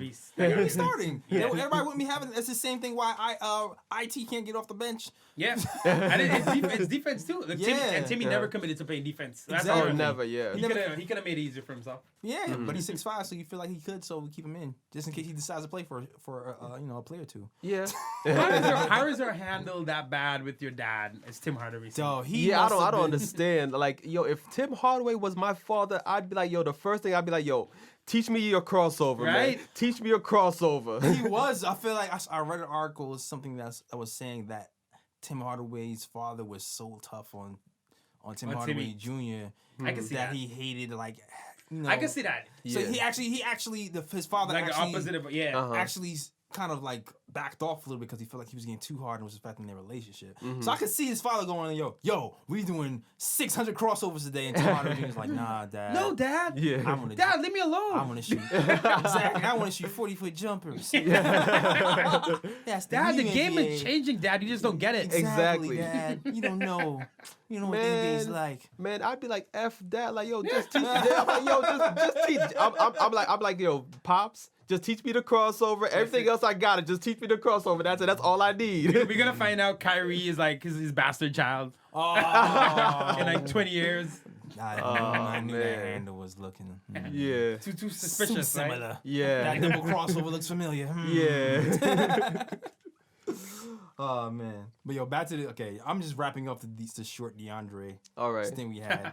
Because I mean, he's not that much to talk about because he hasn't been there that long. Other than Personality, amazing. Listen, you talk about culture change? That's the kind of guys you want to see. Yeah. On the bench, screaming, cheering, jumping on guys' backs. Yeah. right. You know, pretty much like didn't want to leave because they gave him the option to go play for a playoff team or something. And even when he got shut down for the season, Didn't that complain was like all in. somebody So else we knew. You gotta love that from a personality standpoint. Yeah. Would you start him next season or Mitch? I mean, I don't know. For me, I think as I said in a previous episode, I think it was last week's episode, where to me, I don't think starting is really much of a big deal. It depends on who you play more minutes. Okay. Because I feel like even if you start DeAndre Jordan, like you can still put in Mitch for more minutes regardless and put Mitch in during crunch time and things like that. So I think I would still start DeAndre Jordan just for the simple fact he's the veteran and I guess to make him feel good, be like, yeah, you can start, but Mitch is going to get most of the minutes though. It's interesting because so much of it depends on the roster, right? Yeah. Now, Mitch, the way he ended the season, you see these guys who have these finished their rookie year doing well. Mitch could be that De'Aaron Fox jump next year. Like Mitch, you have no idea what he's going to do this summer, right? And you know he's going to be committed. Mitch could come out next year, beginning of next year, and be able to average. I can see it. 13 and 13 and 3 blocks. Mm-hmm. I don't know. I'm just saying it's possible. Yeah. If he is good enough to do that, are you then stifling him by not starting him? Because there are a lot of these rookies where you see they play kind of well, and the next season they get the full reign and then they take that jump. Yeah. Right. And Yeah. I wonder, and it's different for centers. You know what I mean? I don't think there's any way DeAndre's gonna hurt Mitch's development because off the court stuff is gonna be happening anyway, which is good. Yeah. But I do wonder, are you at the point now where you have to start Mitch because he's shown so much improvement and so much growth? I think and you then have to. I'm like, do you mess him up a little bit if you don't give him, let him start? I give him the keys from the jump, KD or not. I'll let him go. I like that. Let him go. I like that. Let him go. You know, I feel if you give him the keys, I don't feel it. I feel like at least you did it. You gave him the keys. Yeah. You don't give him the keys, and then his development starts getting messed up. Then I'm like, why? Yeah. Like, I wish you would just given him because at least he's shown this season. Yeah, that he can do Like, it. hey, give me the keys. And then when you start So- looking at the numbers too, DeAndre Jordan, I'm gonna just read these nets off. When it's ugly. It's real ugly. Yeah. It's and the girl at the end of the girl at the end of the night 4 a.m. club ugly. Like nah. Oh, you mean you've been dancing with this girl tonight? Then once the lights go on, you're like, no. So I got an appointment. Exactly. Yeah. At 4 a.m. Someone's calling me. Net rating in New York, -19. Oh my Good God. Lord. Damn. Worst take a guess. It's the worst. Now, like I don't know. Like in Dallas, -0.4. So like, what's happening is that the new team doesn't know how to adjust. They get too frustrated. It's like these kids don't know what they do. Like you know full what I'm on saying? tanking though, man. Like at the Yeah. point that he came on, it was definitely because remember, it's so interesting. People forget. People who thought KP's gonna come back in December or January, Fizdale might have us around maybe not 500, but a little bit below, and then KP, because we saw what we saw from KP the year before. Yeah. If he was healthy, this team would have been not playoffs, but it would have been probably like a mid-high 30s. Yeah, 30 He win would have team put- about, yeah. KP was a definitely, legit. He was like definitely looking like a legit. legit superstar at times. He was Yeah. on that the year. fringe. Yeah. So the whole season, people were kind of like waiting, like, hey, KP might be coming back. The point that we make that trade, and it was very clear at that point too that he was not coming back that season, or at least anytime soon. It was all in of like, okay, we're bottoming out. Yeah. Now. So he did get a lot of. He got a He team got a that lot of was the bad garbage Yeah, time. he did. Yeah. So I don't know if you should hold that to him that much. I'm not sure how much is his fault, how much is the team was just in a bad spot with transitions and Yeah. new he was players, hitting a got lot of injuries, a lot of injuries. new Yeah. players. Yeah. Get team. He was hitting a lot of teams who were they were like trying to fight for playoff spots. Right. And Ryan, I agree with you about. I don't mind him starting. Yeah. My question is, you have to really look at Mitch, and it's an interesting debate. Yeah. It's like, but I'll say this: if anyone's gonna start over Mitch in the league, I'll probably pick DJ simply because I know what he's gonna do for him off the court. Yeah. Right. Right. I've heard people talk about Cousins. I'm like, I don't want Cousins here. Right. Cousins is gonna help Mitch. You look at Mitch's competition because Cousins is still young. He's gonna be like, I'm not letting this guy beat me out. Yeah, for starting exactly. Oh center. yeah, hell yeah, no, Right? definitely not no damn DJ, especially because DJ was here this year and went through this. And Yeah. know You can see somebody him that giving we up know. Right? Exactly. Yeah. You can see him giving up the reins easier. Especially because he seems to really get Fizz and what Fizz is doing. Yeah. So I think Fizz has a conversation with DJ like, yo, you're gonna play 25 minutes a game, but I gotta start Mitch. Until if Mitch is messing up with foul trouble, I'm gonna move you back in there. But- I can see DJ being like, cool, I got it, I'm all in. Yeah, And exactly. that's- Or what else you can do is like during the preseason or whatnot, like you can get a feel of how where each player is right now. And then if Mitch is showing out in preseason, then Like it's next like level. Yeah. exactly. Then it's like you're gonna have to give Mitch a starting position. But Yeah, it's like Keep what you kill. yeah, exactly. Even though that was a little, That was a little fake. yeah, yeah, But I agree fully. Like Yeah. preseason is great. Let them ball out. Because my thing is, like we said before, some of these kids, the jump they take sometimes is insane. Yeah. Like you don't see it. I mean, we're seeing with Mitch, but like he could be way better than we think to start next season. yeah. His body is still like he's done anything with Developing, that. Yeah. He might come back shooting threes. We might be like, oh my god, this guy's like, Yeah. you don't know. So So you know what? Yeah. Let's talk about Mitch. I mean, DeAndre offensive rating was Brad dude 99, defensive rating 118. wow. It was really Damn. bad. Now you know what? It's so bad that I'm convinced more and more it's not him. Yeah. Because Yeah. they're like astronomically bad. They were astronomically Yeah. bad. And then if you look at the numbers on, when he was on Dallas. Yeah. Dallas, it wasn't that bad. Yeah, it's drastic change. He'll be fine. He'll be fine. Fine. Yeah. But I think you also got to take into account that the fact that DeAndre Jordan didn't play much games with the Knicks too, so maybe Yeah. that's also the reason There's why a the lot. numbers are There's a lot to factor the numbers in. are There's a so lot. bad. There's a lot. Yeah. and even with Dennis Smith Jr., he has the worst offensive rating out of all the point guards, even frank. So that actually kind of makes sense. Now we're talking about this. Like, it matches with what we're saying. That maybe it's not just all him. Exactly. Yeah. So it could be fit, not getting used to the team. It could be a bunch of factors. Yeah. But since we're on Mitch, let's go to Mitch.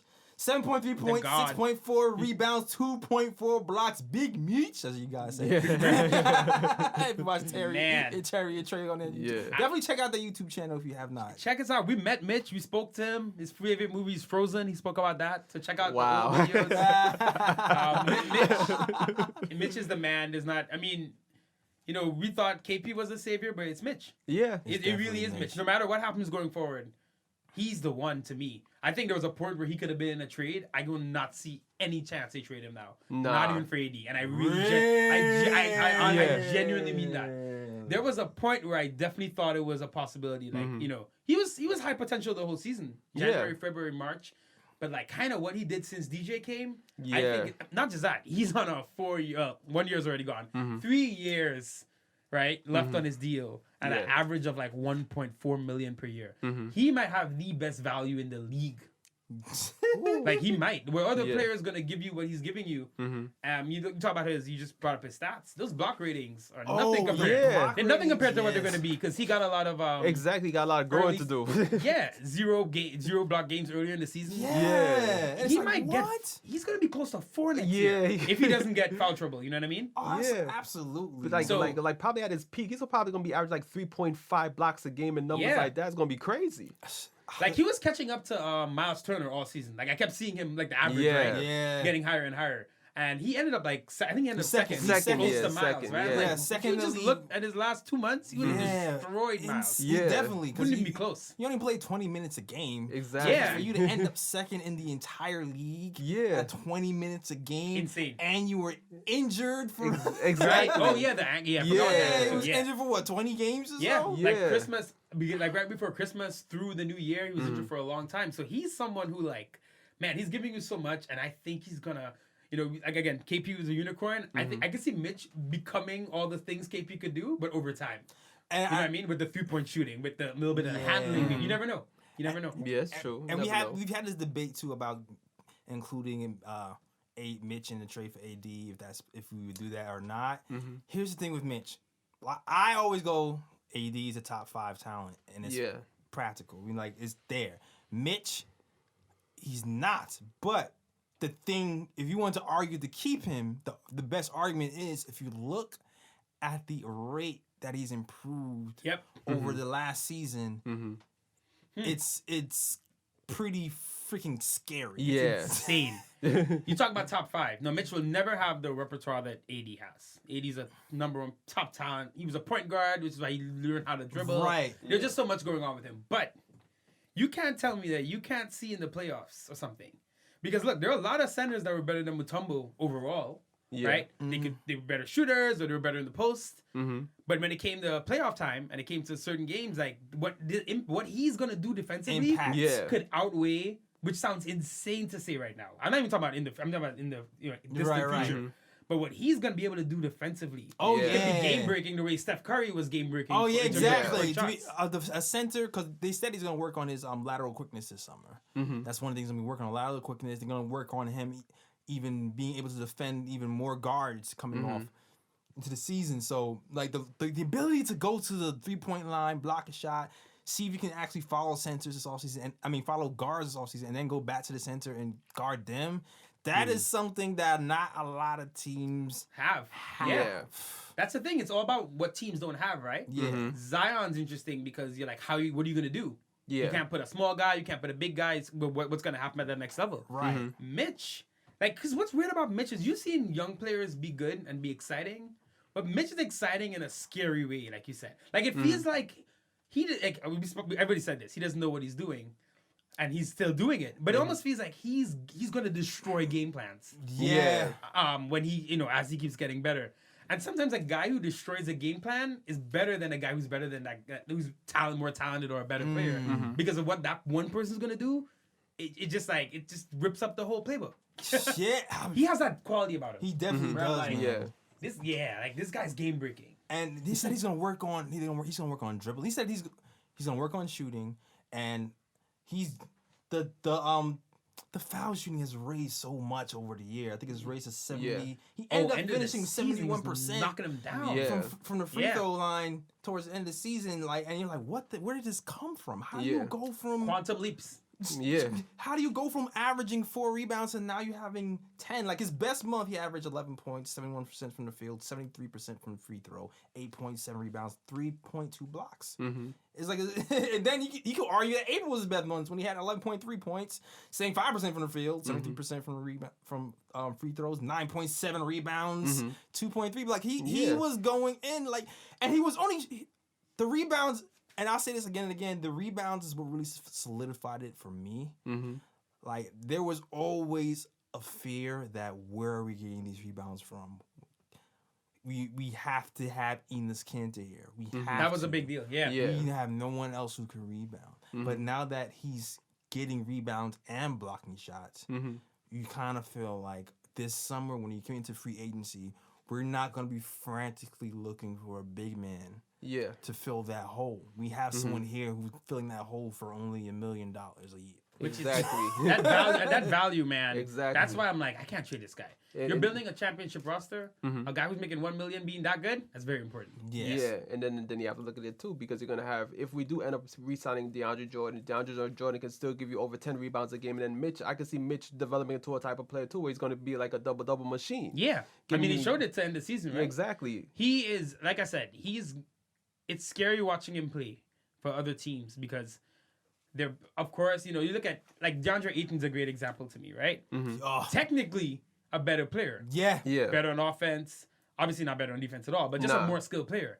But what Mitch is doing, it feels like beyond, like, it feels like magic. I hate to say it feels like magic. It feels like he's having this crazy impact on the game just by being out there. I'm watching him, I'm watching Joel Embiid in the playoffs having his way at times. And I'm watching when Joel Embiid played Mitch, and I'm seeing Joel Embiid struggling. Yes. Yeah. Like, literally, like, what am I going to do? I don't know what to do against this guy. And he doesn't, and he's not even as strong as you. He's not going to be, he's not strong yet. He's not strong. At all. He's not strong at all. And you look, he's still wiry at the moment. Yeah. and then I'm looking at AD's body type, and I'm looking at Mitch's body type, and I'm thinking, he's gonna fill out. His shoulders are wide. He's gonna fill out. Yeah. So these game-breaking guys, like you gotta, you can't just give that away. Nah. You can't just give that away because listen, as good as AD is, you develop Mitch, right? AD's 26 right now, right? Yeah, around that. Yeah, around that. Yeah. And the thing is, just to bring this up, it's not like you're giving up Mitch alone, which is a huge point in that whole trade. Right.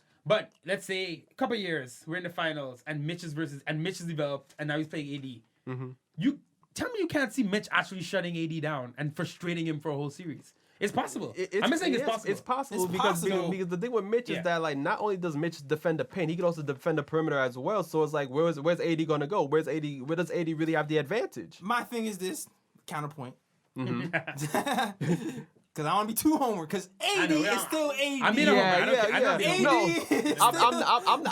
I'm not saying Mitch is gonna shut him down, but I'm just saying that Mitch can possibly slow him down. Slow him down. Yeah. And I will always say, I still gotta think about it because at the end of the day, AD still led the league in blocks and can shoot threes and can post up and can face up and can dribble and he's 7 feet. So I understand the love for Mitch. AD's a monster. But he's still got a...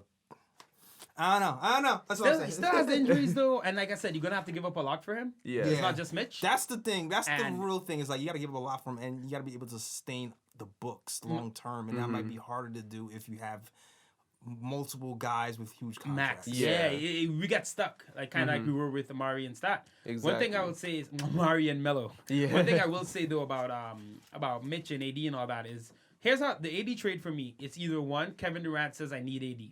So then Kevin Durant's coming and he's like, I want AD. Then you're like, all right, we'll make that happen for you. Yeah. Right. Two, you get the number 2 pick and you really don't like it, and Pelicans are interested, and you figure out a way to get rid of him. To get him. Outside of that, I'm not like rushing to get AD. I'm not because we're not desperate.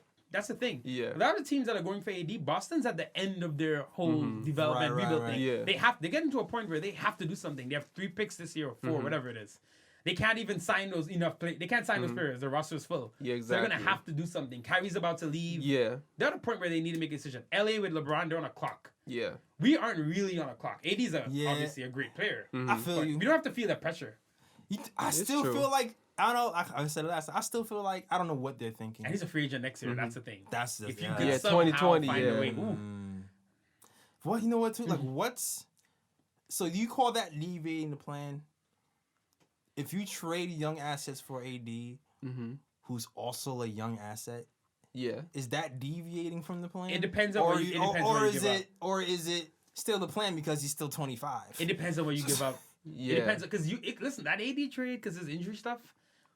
Let's say you're like, all right, we're getting AD no matter what. We're giving you $2 first, Zion and Mitch, Right.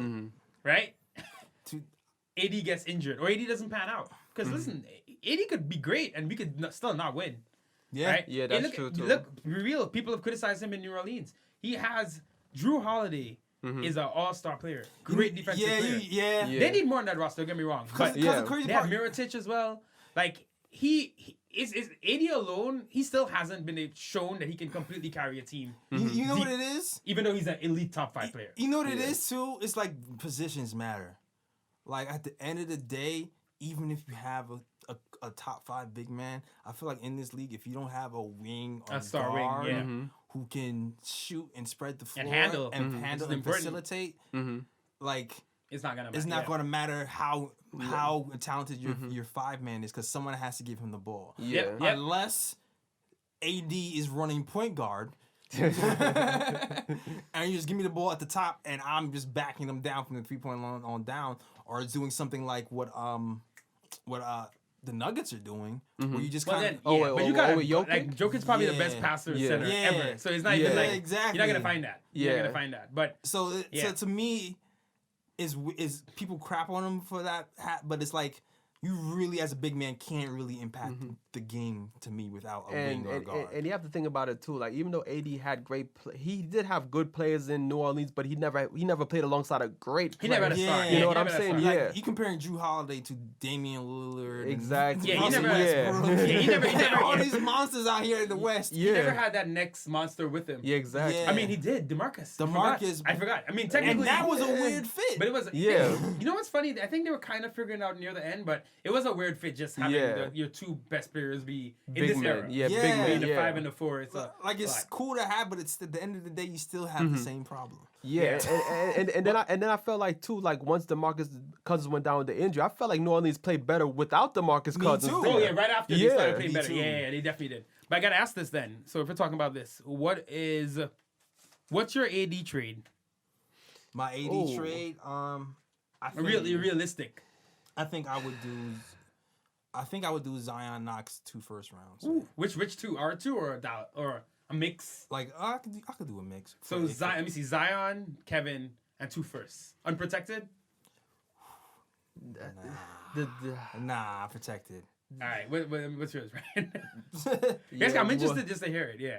Well, I agree with Jonathan on this. Like, I wouldn't give him more than 2 first-round picks because at the end of the day, it's like I know we have 7 in the next 5 years. Like, Yeah. I want to make sure I at least have 1 first-round pick for every year coming up. Right. So I would give away the 2 extra ones that I got, and I would probably give up our draft pick in this upcoming draft. Regardless of where we end up. Probably regardless. I mean, as much as I would love to keep Zion if we get the number 1 pick, if it's necessary, I would have to throw him in there. Yeah. I'd give him Kevin Knox. If possible, I'll probably give him Dennis Smith Jr. if we can get Kyrie I to would come do here. Dennis Smith. I could do that. I Yeah. could throw him in there You just too. throw it in. Yeah. throw him in there too. Yeah, I throw I him love in how you there. didn't take anyone out. You just threw him in there Yeah, too. throw him in. Yeah. And realistically, I don't know how the money works. You probably have to throw him in. Yeah, there. We have that's to what add I'm up to saying. the Yeah. salary. Yeah, you probably have to add him in it to throw Yeah. him in My there. thing is with finish your trade. Finish your trade. That's And I would be pretty much open to giving up everybody except for Mitch. right. I'm iffy on Dotson. If Dotson has to go, I'll let him go. But I would like to keep Dotson. But I Yeah. feel you. yeah, but if Dotson has to go, I would have to let him go too. But I would be keeping Mitch at all Yeah, costs. Like, yo, I pick, wanna you keep- I pick wanna keep everybody, shooters. I but feel you. What yeah, I would do is if we got Zion, in my own thing, I'm not trading Zion, right? Okay. the Knicks get the #1 pick for the first time ever. We trade it. Yeah. We're gonna be at the lottery party, happy, crying, excited to find out. But that's not even that's emotions. I cry with AD or Zion here. I'll cry happy tears. Yeah. Here's my thing: you get Zion, that's easily the best asset anybody can give up for AD. Yeah. You gotta call their bluff. Yeah. They'll be like, I'm giving you Zion. I know the money gotta work, but we have cap space, so we can absorb a lot more money. Zion's gonna be $9 million, I think, if he's the #1 pick, right? AD's probably on like 25, 26 maybe. I think so. Yeah, we can absorb his contract into it. It just will mess up. We won't be able to add 2 more. You have to do a lot exactly. more. Yeah, If you you're gotta trying to go a add lot 2, of you're gonna have to do minimums. accounting. Maybe Yeah. if you're trying to get AD. There's gonna be a lot of like Melo with DeAndre Jordan. Yeah. if you get Zion, you gotta call them and say, I'll give you Zion, Frank. I love Frank. I don't want to give him up, but Zion, Frank, and 1 first. Because Zion to me is more. Zion's worth You more. think that'll work? Zion's 2 firsts. You know what it is? Zion wants his 2 first picks. You know what it is? The Celtics, man, we got like a cupboard of first round picks that. But their picks aren't good now. They're like none of their picks are within the top 9.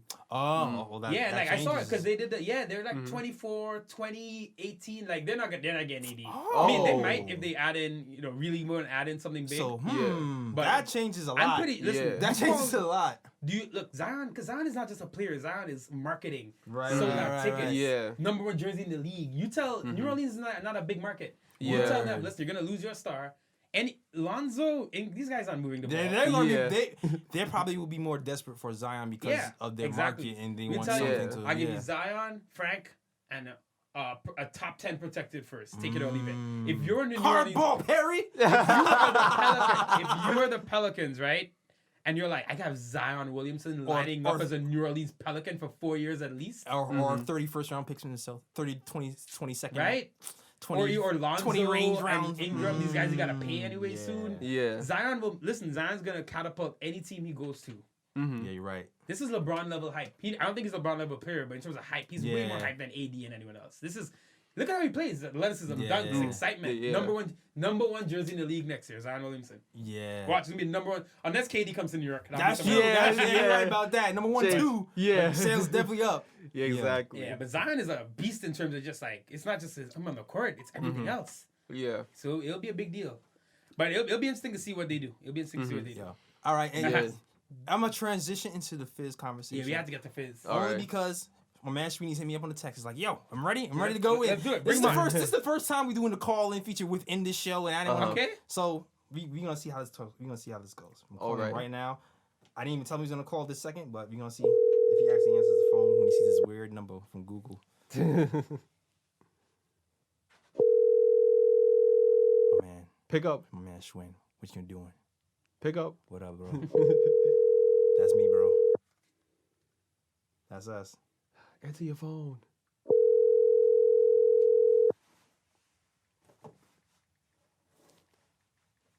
Yo, I think he's screening. I just texted, and that's us calling. That's Nick and Tom. Pick up the microphone. Google Fi subscriber you have called is not available. Ah, damn. Come on. You got one shot. Yeah. Hold on, I'm gonna do it again. I'm gonna try again. I'm trying again.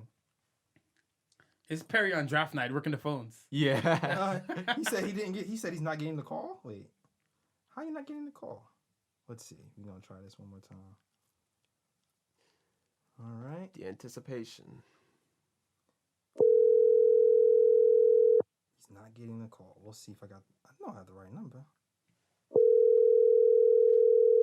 What up, man? Hope you picking it up. You try to advance the show with these new tricks and gadgets. I and know, stuff. right? Like, yo, this would be cool. On air call.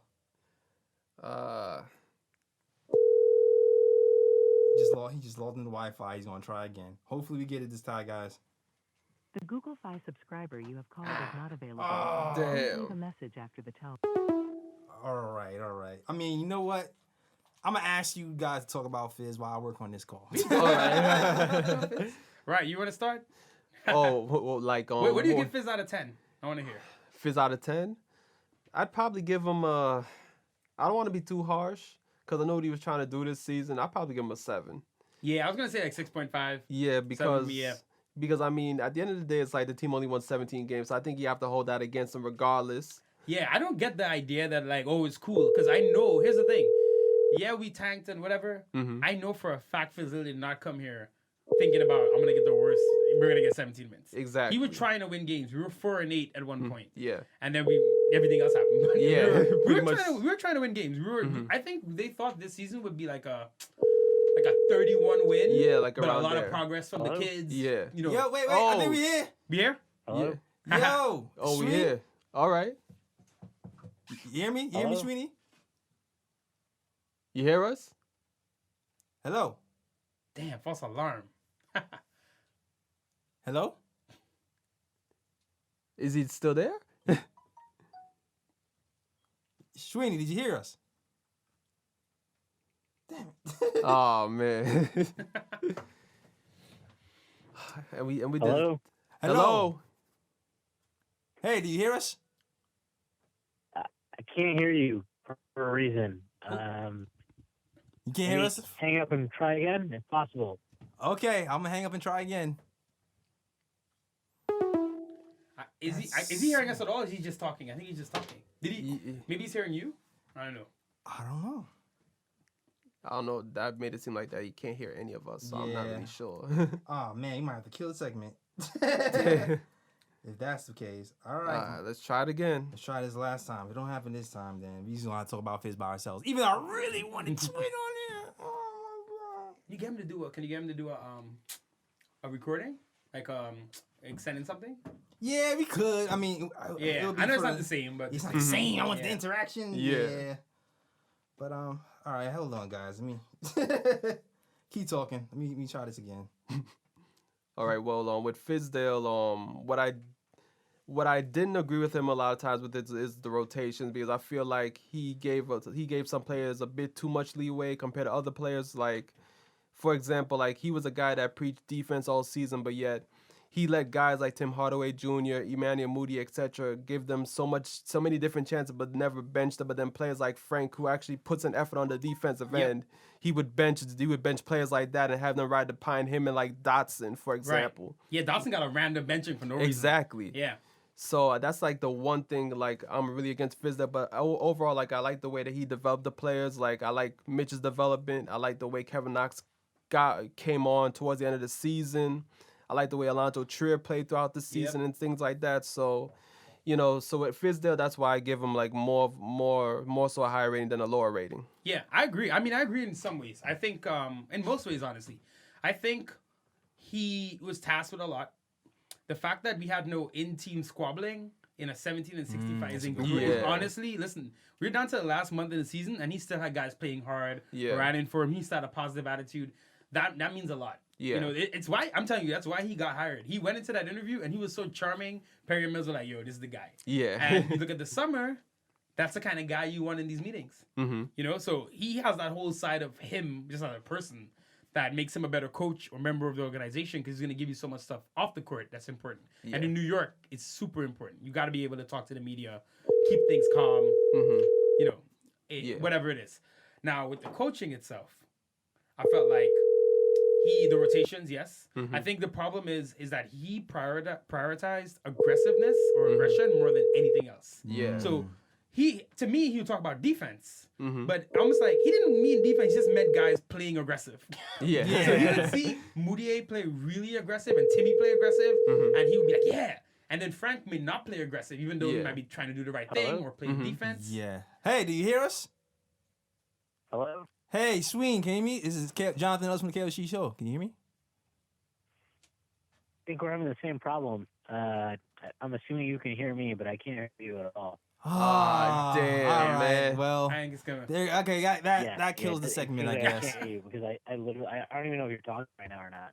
Wow. Yeah. Okay, Oh, well, man. the test worked perfectly, but Yeah, I don't know, for whatever reason. yeah. All right, well, we're going to have to test this later after the show. Yeah. And Yeah.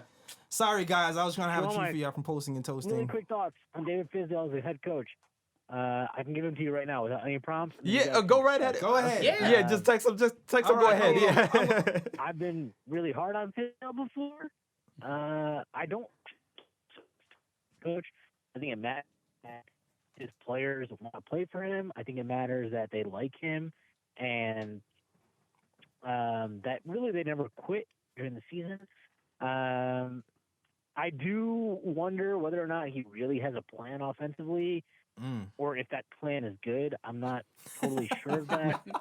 I would also say that when you don't have a good primary ball handler, you deserve some benefit of the doubt, because it's very, very hard to run any offense without a capable primary ball handler or somebody that's trying to figure it out. And basically all we had for most of the year was, Frank, Moutier, Denson Jr. trying to figure it out. So it lends itself to ugly offense.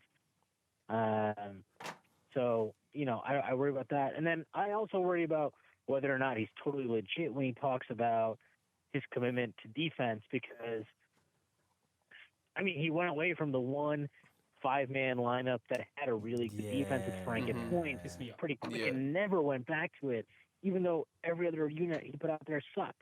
So, I do worry about Fizz a little bit, but I also think he deserves the benefit of the doubt. All right. Cool. But, that's about it. I am sorry that I can't hear anything you're saying and that I'm talking out of my ass right now. But, I thought I should at least give my views for what you called me in for. Appreciate the chance to be on as the inaugural caller, the call in. But, I guess I'm not meant to be. But thanks again, I appreciate it. At least until we fix it. Right, man. But you know what? I love what he brought up. Yeah. I was so annoyed when he dropped that 5-man lineup. Yeah. And it didn't make sense, because I remember the interview. He said, well, we weren't winning or whatever. And then the new lineup proceeded to lose way more. Yeah. And you know what annoyed me was that he never went back to it. I think he never went back to that lineup after he I don't think so. Not once. And it was insane to me. I remember that. I never forget the Orlando game, because that was the last game. And I remember Frank started. He missed like 3 shots, and then he got benched for the whole game. Yeah. And shout out to my man Simeon with Nothing But Knicks, because he did a really great video on YouTube showing how Frank played in those 5 minutes or whatever. And in the play, Frank makes like a nice pass to Vonleh, misses a jumper, gets back on defense, gets a block, misses a jumper, covers for 2 guys on a fast break, like covers at the rim, then runs out to contest. Yeah. They miss the shot, Orlando misses the shot, comes back down, passes to someone, they miss. Then Frank gets benched. And he said, if you look at what Frank did in those 2 minutes, you cannot say he played bad basketball at all. Yeah. Did he miss shots? Yes. And that's but to be benched for the entire game, it didn't really make sense, especially when you're looking at Fizdale's philosophy of working hard, doing the right thing, playing defense. Yeah. And then he never went back to it. Now, that could be the secret tanking we've spoken about. Then maybe that was the whole thing. But, it's a little worrying that, you didn't really see an offense come together at all. I can't say, I have no idea where we are at this point. Like, I really can't say, this is the thing the Knicks do. And you could also argue, and a very good argument, that another coach we would have won way more games than another coach. With a system coach. Now, is that what we need for the future? Maybe not. Maybe we do need a guy like Fizz, because what he's going to do off the court, his charisma, way to deal with the media, and how he's going to really build these guys up over time. So maybe long term, that's what we needed more. Yeah. But I don't buy the argument that, he did the best that anyone could possibly do with this roster. People say that, no one else would win more than 17. I'm like, that's not true. I definitely think... 20? I'm not saying yesterday. I'm not saying it's going to be an insane amount more. But I definitely think there were definitely games where I'm like, we could have won that game. We could have won that game. I think, but like I said, another coach who gets us 10 more wins or whatever may not actually matter in the long run. Yeah. So I'm not holding him to, you should have won 27. But I don't get the argument when people say, he not his fault at all. The roster's so bad, he couldn't have done anything better. I'm like, he definitely could have done a bit better. Yeah. But that doesn't mean we kill him. It what you just said, it does make me think about something interesting for a second, because it's like, imagine if we had somebody like Mark Jackson coach the team or somebody like that. how better or worse the team would perform, you know what I'm saying? Because obviously, Fizdale's not the only good coach in the league, right. So it does bring up a question maybe if we did have a different coach, would this team perform better? Would this team perform worse? I'll say this, there's certain things. I was reading an article from I forgot who it was. It was another posting and toasting article. Shout out to those guys. But they were talking about the inefficiency of our guards and just how we were last in the league in point guards being willing to pass the ball once the defense is breaking down. We're like towards last in the league in that. We're last in the league in hitting damn near open shots. We're last in the league in a lot of stats that are like things other good teams do. Yeah. Right. We're last in the leagues yeah. at. And then the guy, he went on to talk about everything we did wrong on every offensive set ever. And it was like, competent teams do this.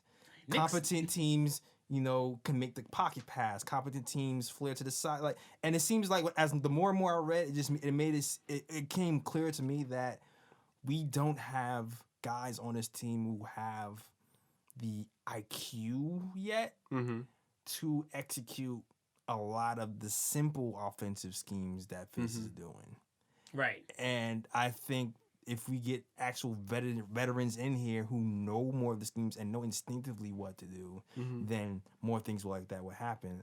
And he specifically talked about DeAndre Jordan. He said the schemes got a lot more complex once DeAndre got here because he was able to set screens and cut or not cut depending on the situation. He reverse set a screen and stay. He would do different. There's way more going on up there. Yes, there's way more going on up there. Yeah. And so like the offense expanded once he got here. And that's what veterans who've been in the league can do. And when you look at who we were the youngest team in the league at one point. Yeah, we were. Yeah. I think we ended, even with the trades, I think we ended there. Yeah. Then.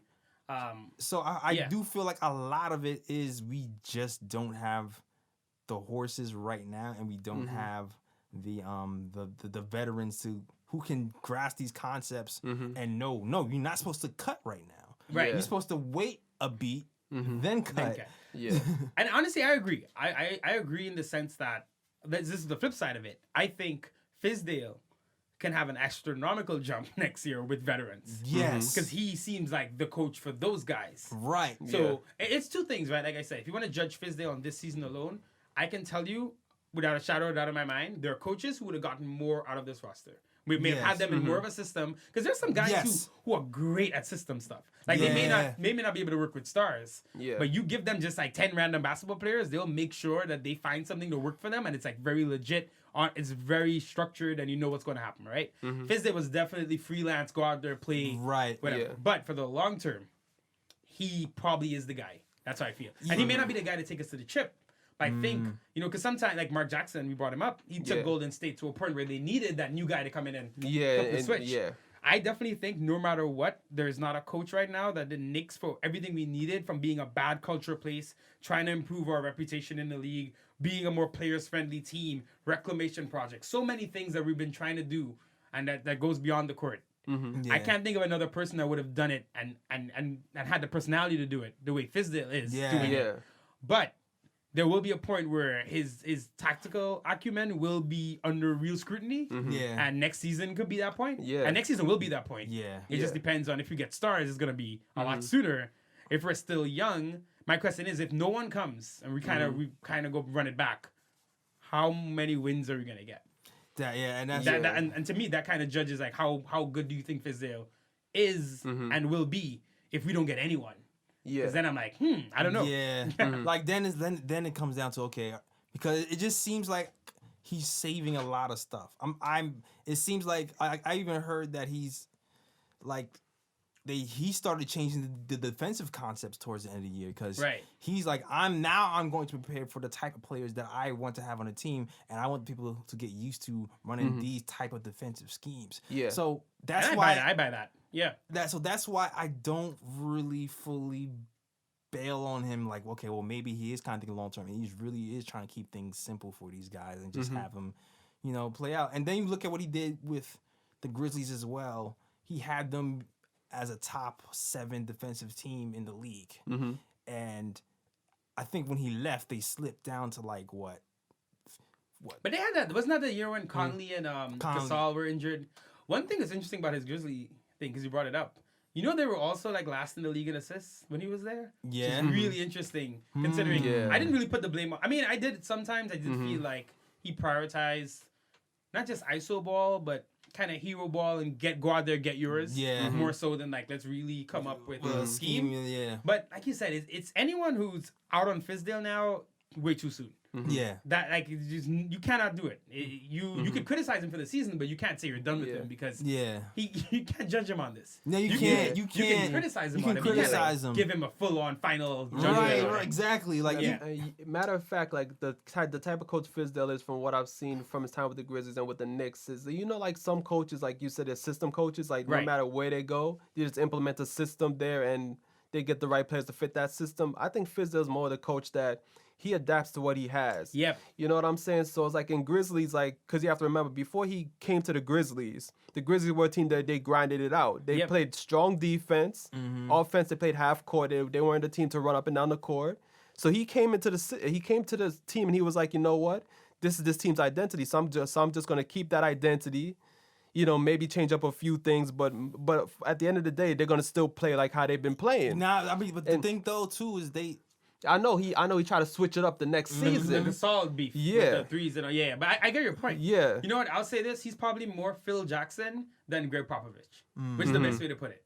To me, Phil was the kind of malleable coach where obviously with stars or whatever, but he would he changed a little bit to make Shaq and Kobe work, and he would adjust it to that. Tinker, but he wants to keep your strengths. Yeah. But Pop is like you give Pop this roster, I would have loved, just for an experiment, I would be so interested to see what Pop would have done with this. Yeah. I mean, look, the roster's bad, we get it, but I would love to see what Pop would have been able to do, just to see, what love, because we've seen what he's been able to do in San Antonio. Yeah.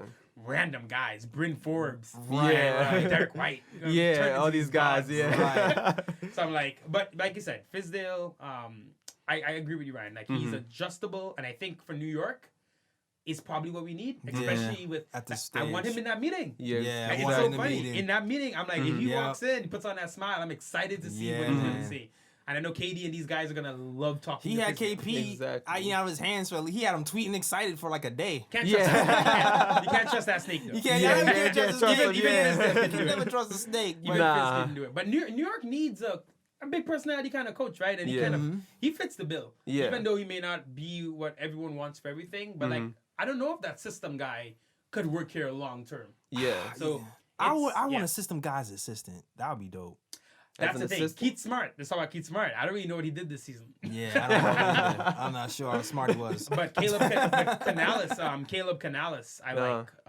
He's like the third assistant or fourth assistant. But so my dream would be Fizdale having a super X's and O's assistant guy. Exactly. I don't know if Keith Smart is that, but like I don't want to, I'm not in the know to say. But I could say this, I really don't know what I can't point to something that he did.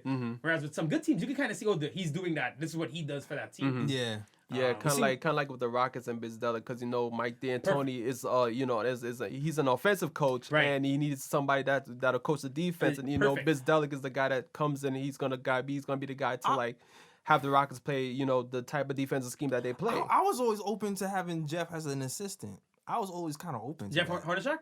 I was open to having Jeff as an assistant. He seems more like that, too. Like, his if you watch the year, there was a plan on offense. You could see there was something going on. I was like, okay. Off the ball movement, cuts, like double drag screen. Like, he was doing all that. I think did he just get hired or hired an assistant? I heard like some teams, which team was it? They were looking at him. Was it you? Was it LA? No, it wasn't LA. Sacramento. I think it was Sacramento. To go assist Luke, right? Yeah, I think it was Sacramento. I saw that. And as soon as I saw that, I was like, so he was open. Bring him back to New York as an assistant. I mean, Noah's not here. Yeah, honestly, I was so done with Jeff at that point. I was really done with Jeff. My number one thing was Budenholzer, just because he's proven. I talked about Budenholzer. When I saw what he did with Atlanta that year, that's an example of system, right? Tim Hardaway Jr. Whisperer. And he fixed it. He fixed the unfixable. Yeah. But in Atlanta that year, they had some decent players. Horford was obviously all-star level player, but he got 4 All-Stars. They won Player of the Week. I think the league gave the 5 starters from the Hawks. NBA Player of the Week for the Eastern Conference 1 week, just because he had them in unison. Yeah, exactly. So I love coaches like that, because I'm like, you get them anyone, they'll figure it out. Yeah, I like those guys. We're a team that might be getting stars and free agents. Like, could Budenholzer could clash with KD? You never know. Yeah, you know. And I don't really think so. I'm just saying. I think Fizz, for everything that the job is way more than a regular job. You have to be this PR guy. Yeah, he's got that in spades. And look where we were starting from. It's not like we were starting from a high ranking as organization. We started from the bottom, so he can come in and lift us from this horrible rep Exactly. to this team where, you know, positive stuff all across the league. People like Fizdale. Yeah. Even LeBron's talking to LeBron wasn't going to talk to Knox for anyone else. Yeah. For real. And to the point where Tim Hardaway Jr. is on another team and he's talking about how he didn't want to leave New York. Yeah. And that that don't happen, man. How many happen. many people did he get to talk to players this year? All of him. Yeah. He got Wade to send Moutier a shirt.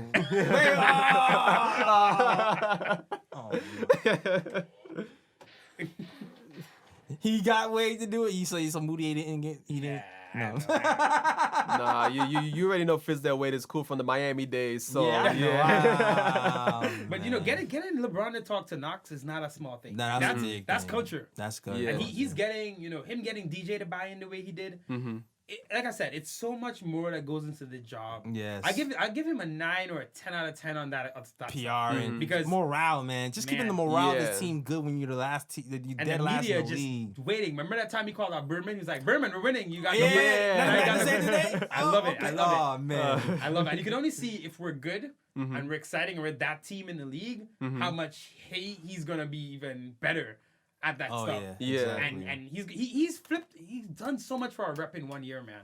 Yeah. Definitely. And obviously Perry and Mills behind the scenes did a lot, but I don't know. Perry and Mills could have done all the same things they did with a different coach, and it could not look as good as it looks now. Yeah, it's because true, because a lot of New York media Yep. they thrive off of the drama. Yeah. So when after Enos was gone, and then you talking to all these players, and everybody's still talking the same type of culture stuff, chopping the tree down, taking it one day at a time. Everybody's still in a good mood after loss, and win. Like everybody seems focused and still willing to work. So it's like, man, what is really happening?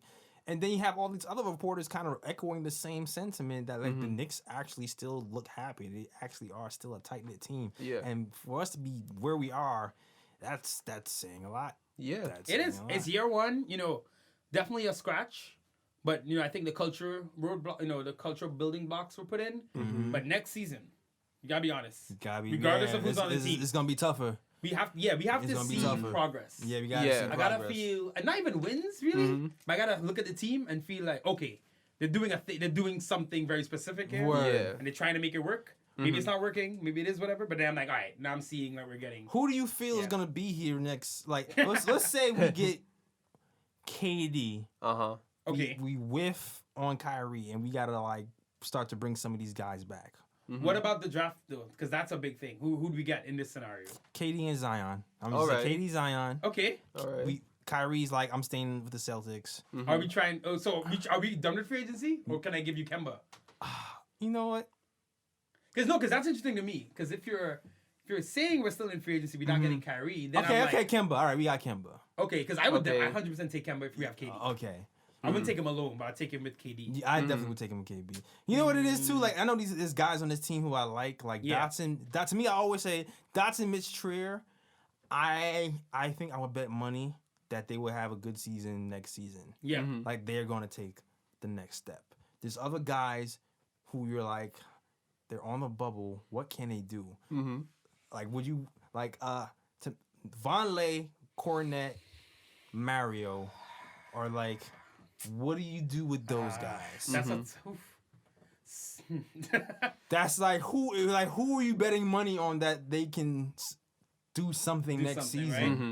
right? I like Cornette as your third center because he can hit threes and he can block shots. Yes. So at the very least, and he can really hit threes.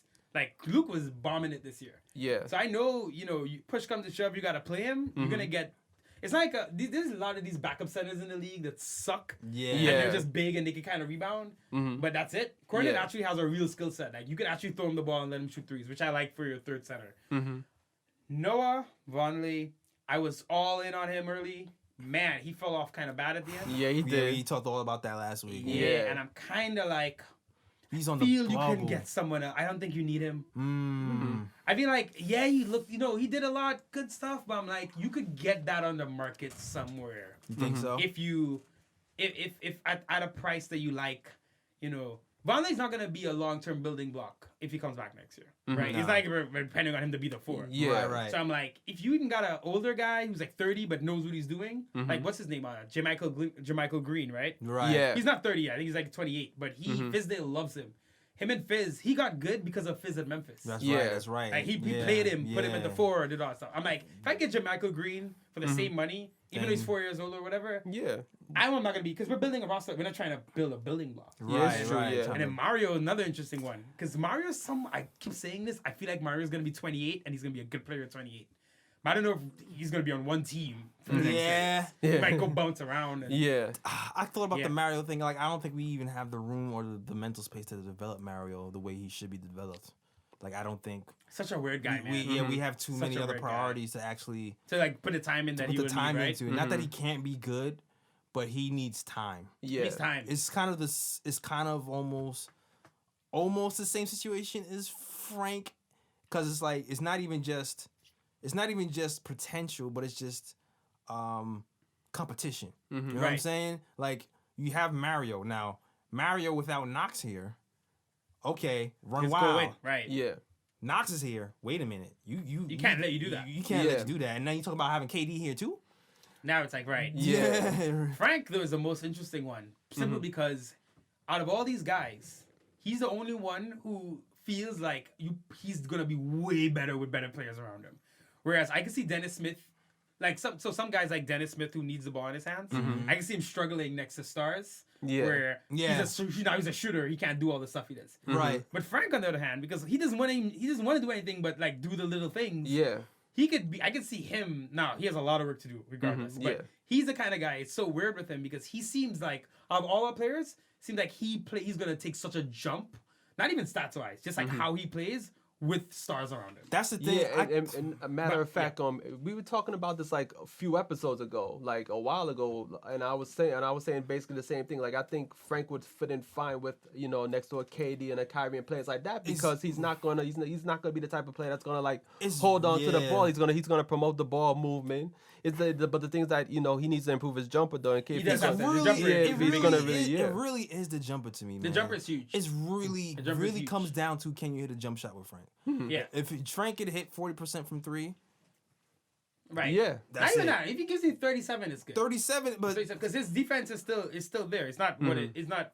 But no, forget that. Even if he had some lapses, at 20 years old, the kind of defender he is, especially the IQ, is kind of like it's really up there. But he has to hit a jumper. because even the parts when like people were saying he wasn't being aggressive enough and he started to show that he was being aggressive, I felt like he was running the team well. I felt like he was starting to get to the hole on some secondary actions whenever he wanted to. He was. And he was doing everything right except hitting the the jumper. jumper. Yeah.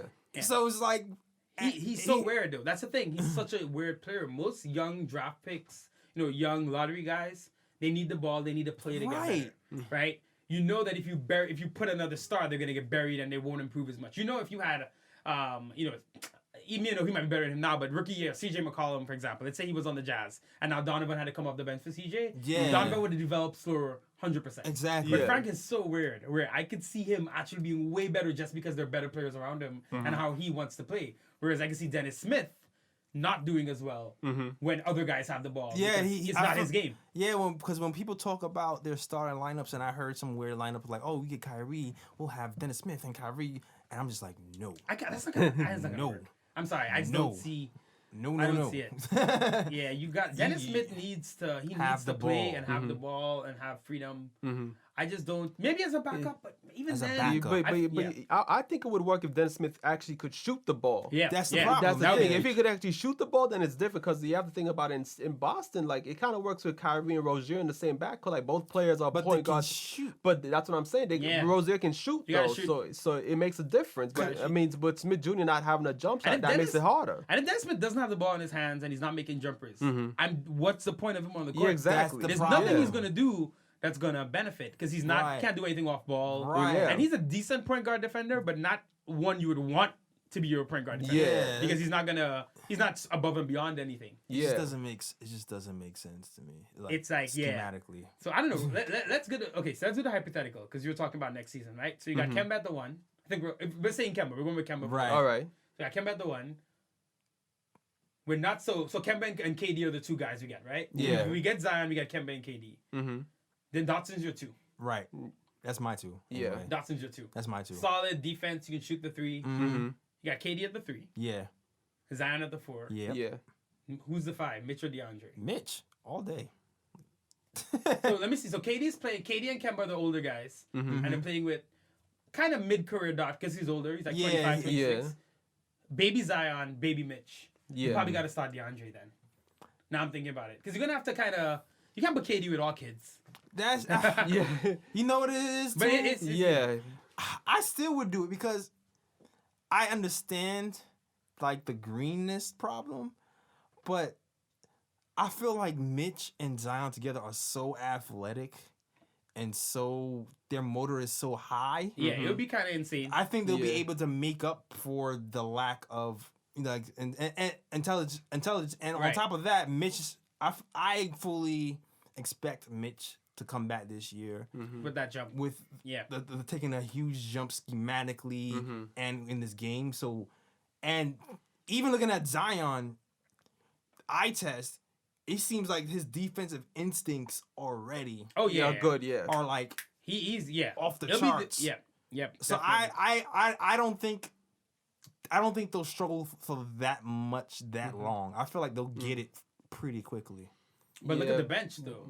Right? Oh, you go, Ryan. Let me No, I hear was some. just I was just saying at the same time though, like even if you do start DeAndre Jordan, it doesn't mean that there's not gonna be any time or any point in the For game that. Right. where you're not gonna have Mitch and Zion on the court together. You know, like they could still be on the court together, but you still have DeAndre Jordan start games. He leaves the early sub. Yeah, exactly. The reason I'm liking with the KD and Kemba thing, I feel like you put DeAndre. So I'm looking at the 5, the 3, the 1. Right? You got DeAndre, KD, Kemba.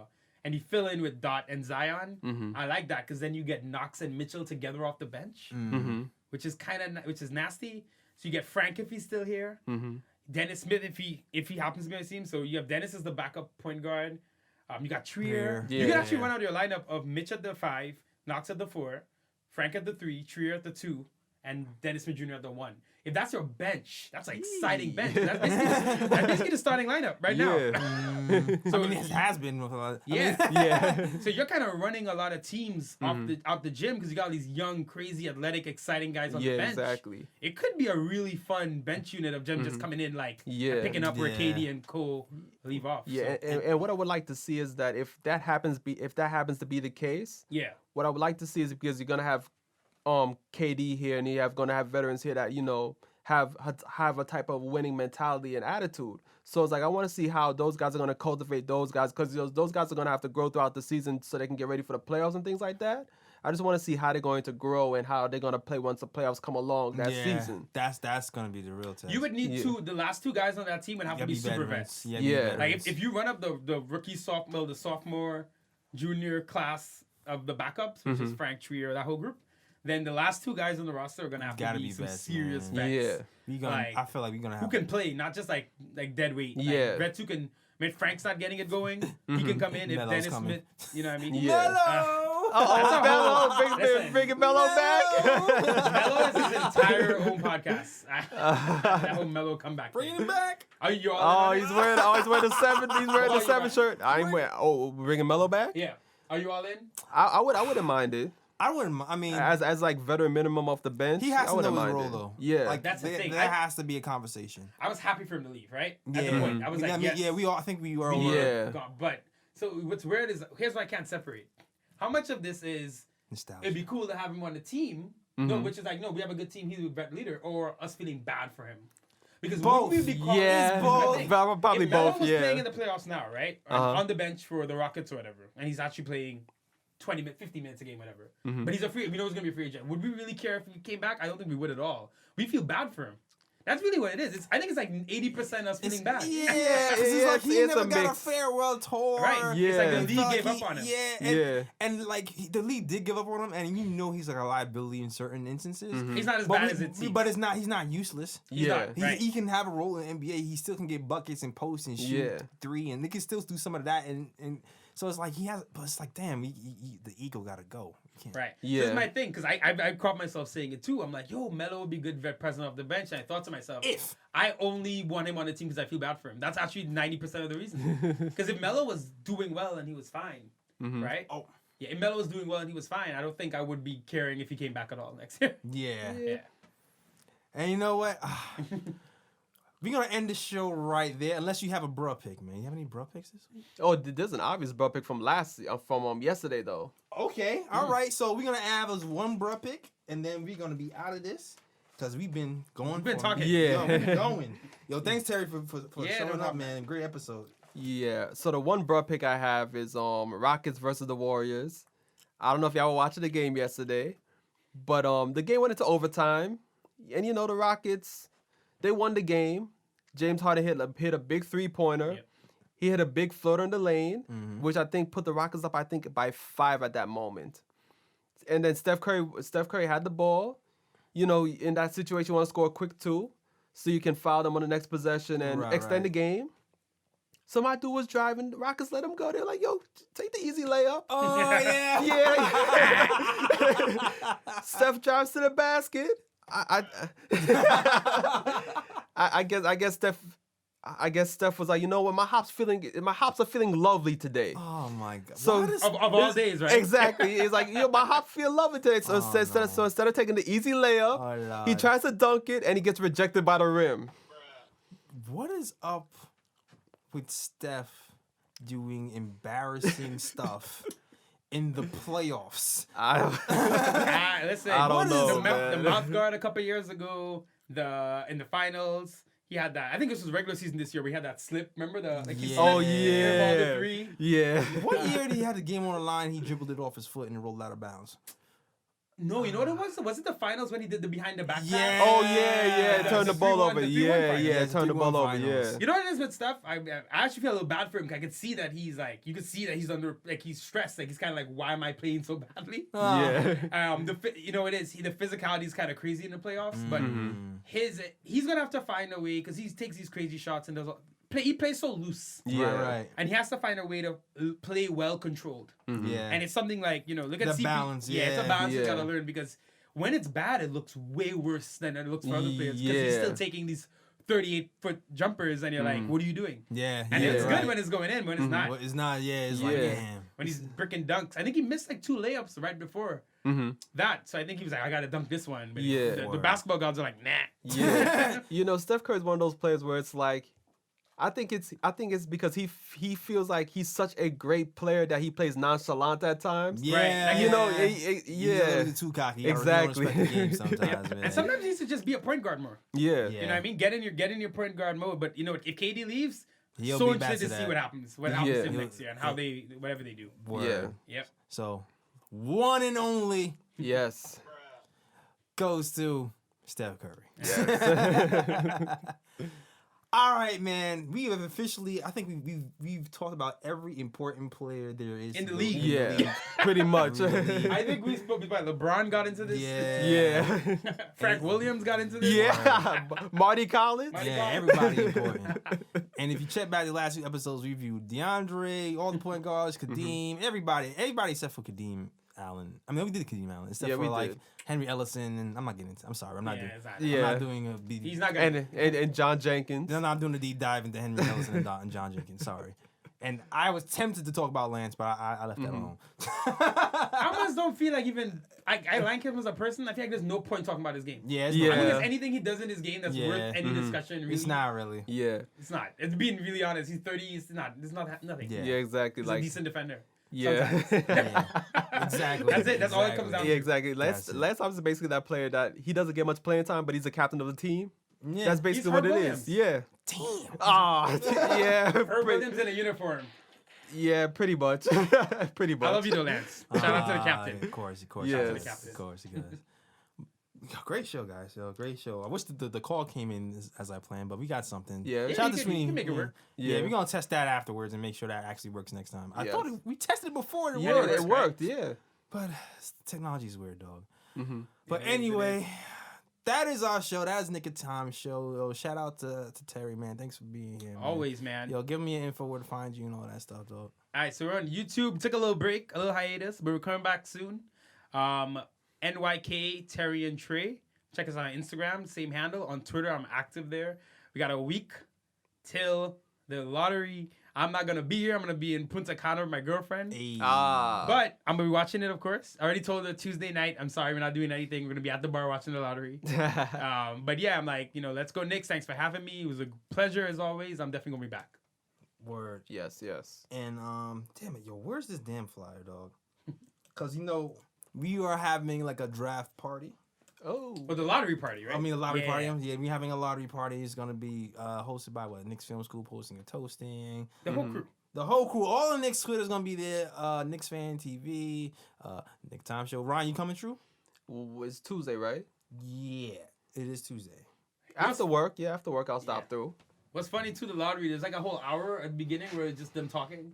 Yeah, pretty Like much. hyping you up after the break. And then it's still nothing. Yeah. I've got so many lotteries. Word. This one's is an important one. It's gonna be at Slattery's Midtown Pub on 36th Street on Tuesday, May 14th at 7:30. Make sure you're there and you can get free Knicks gear. There's raffles there. There's drinks, and it's gonna benefit the Garden of Dreams Foundation. So make sure you show up to that.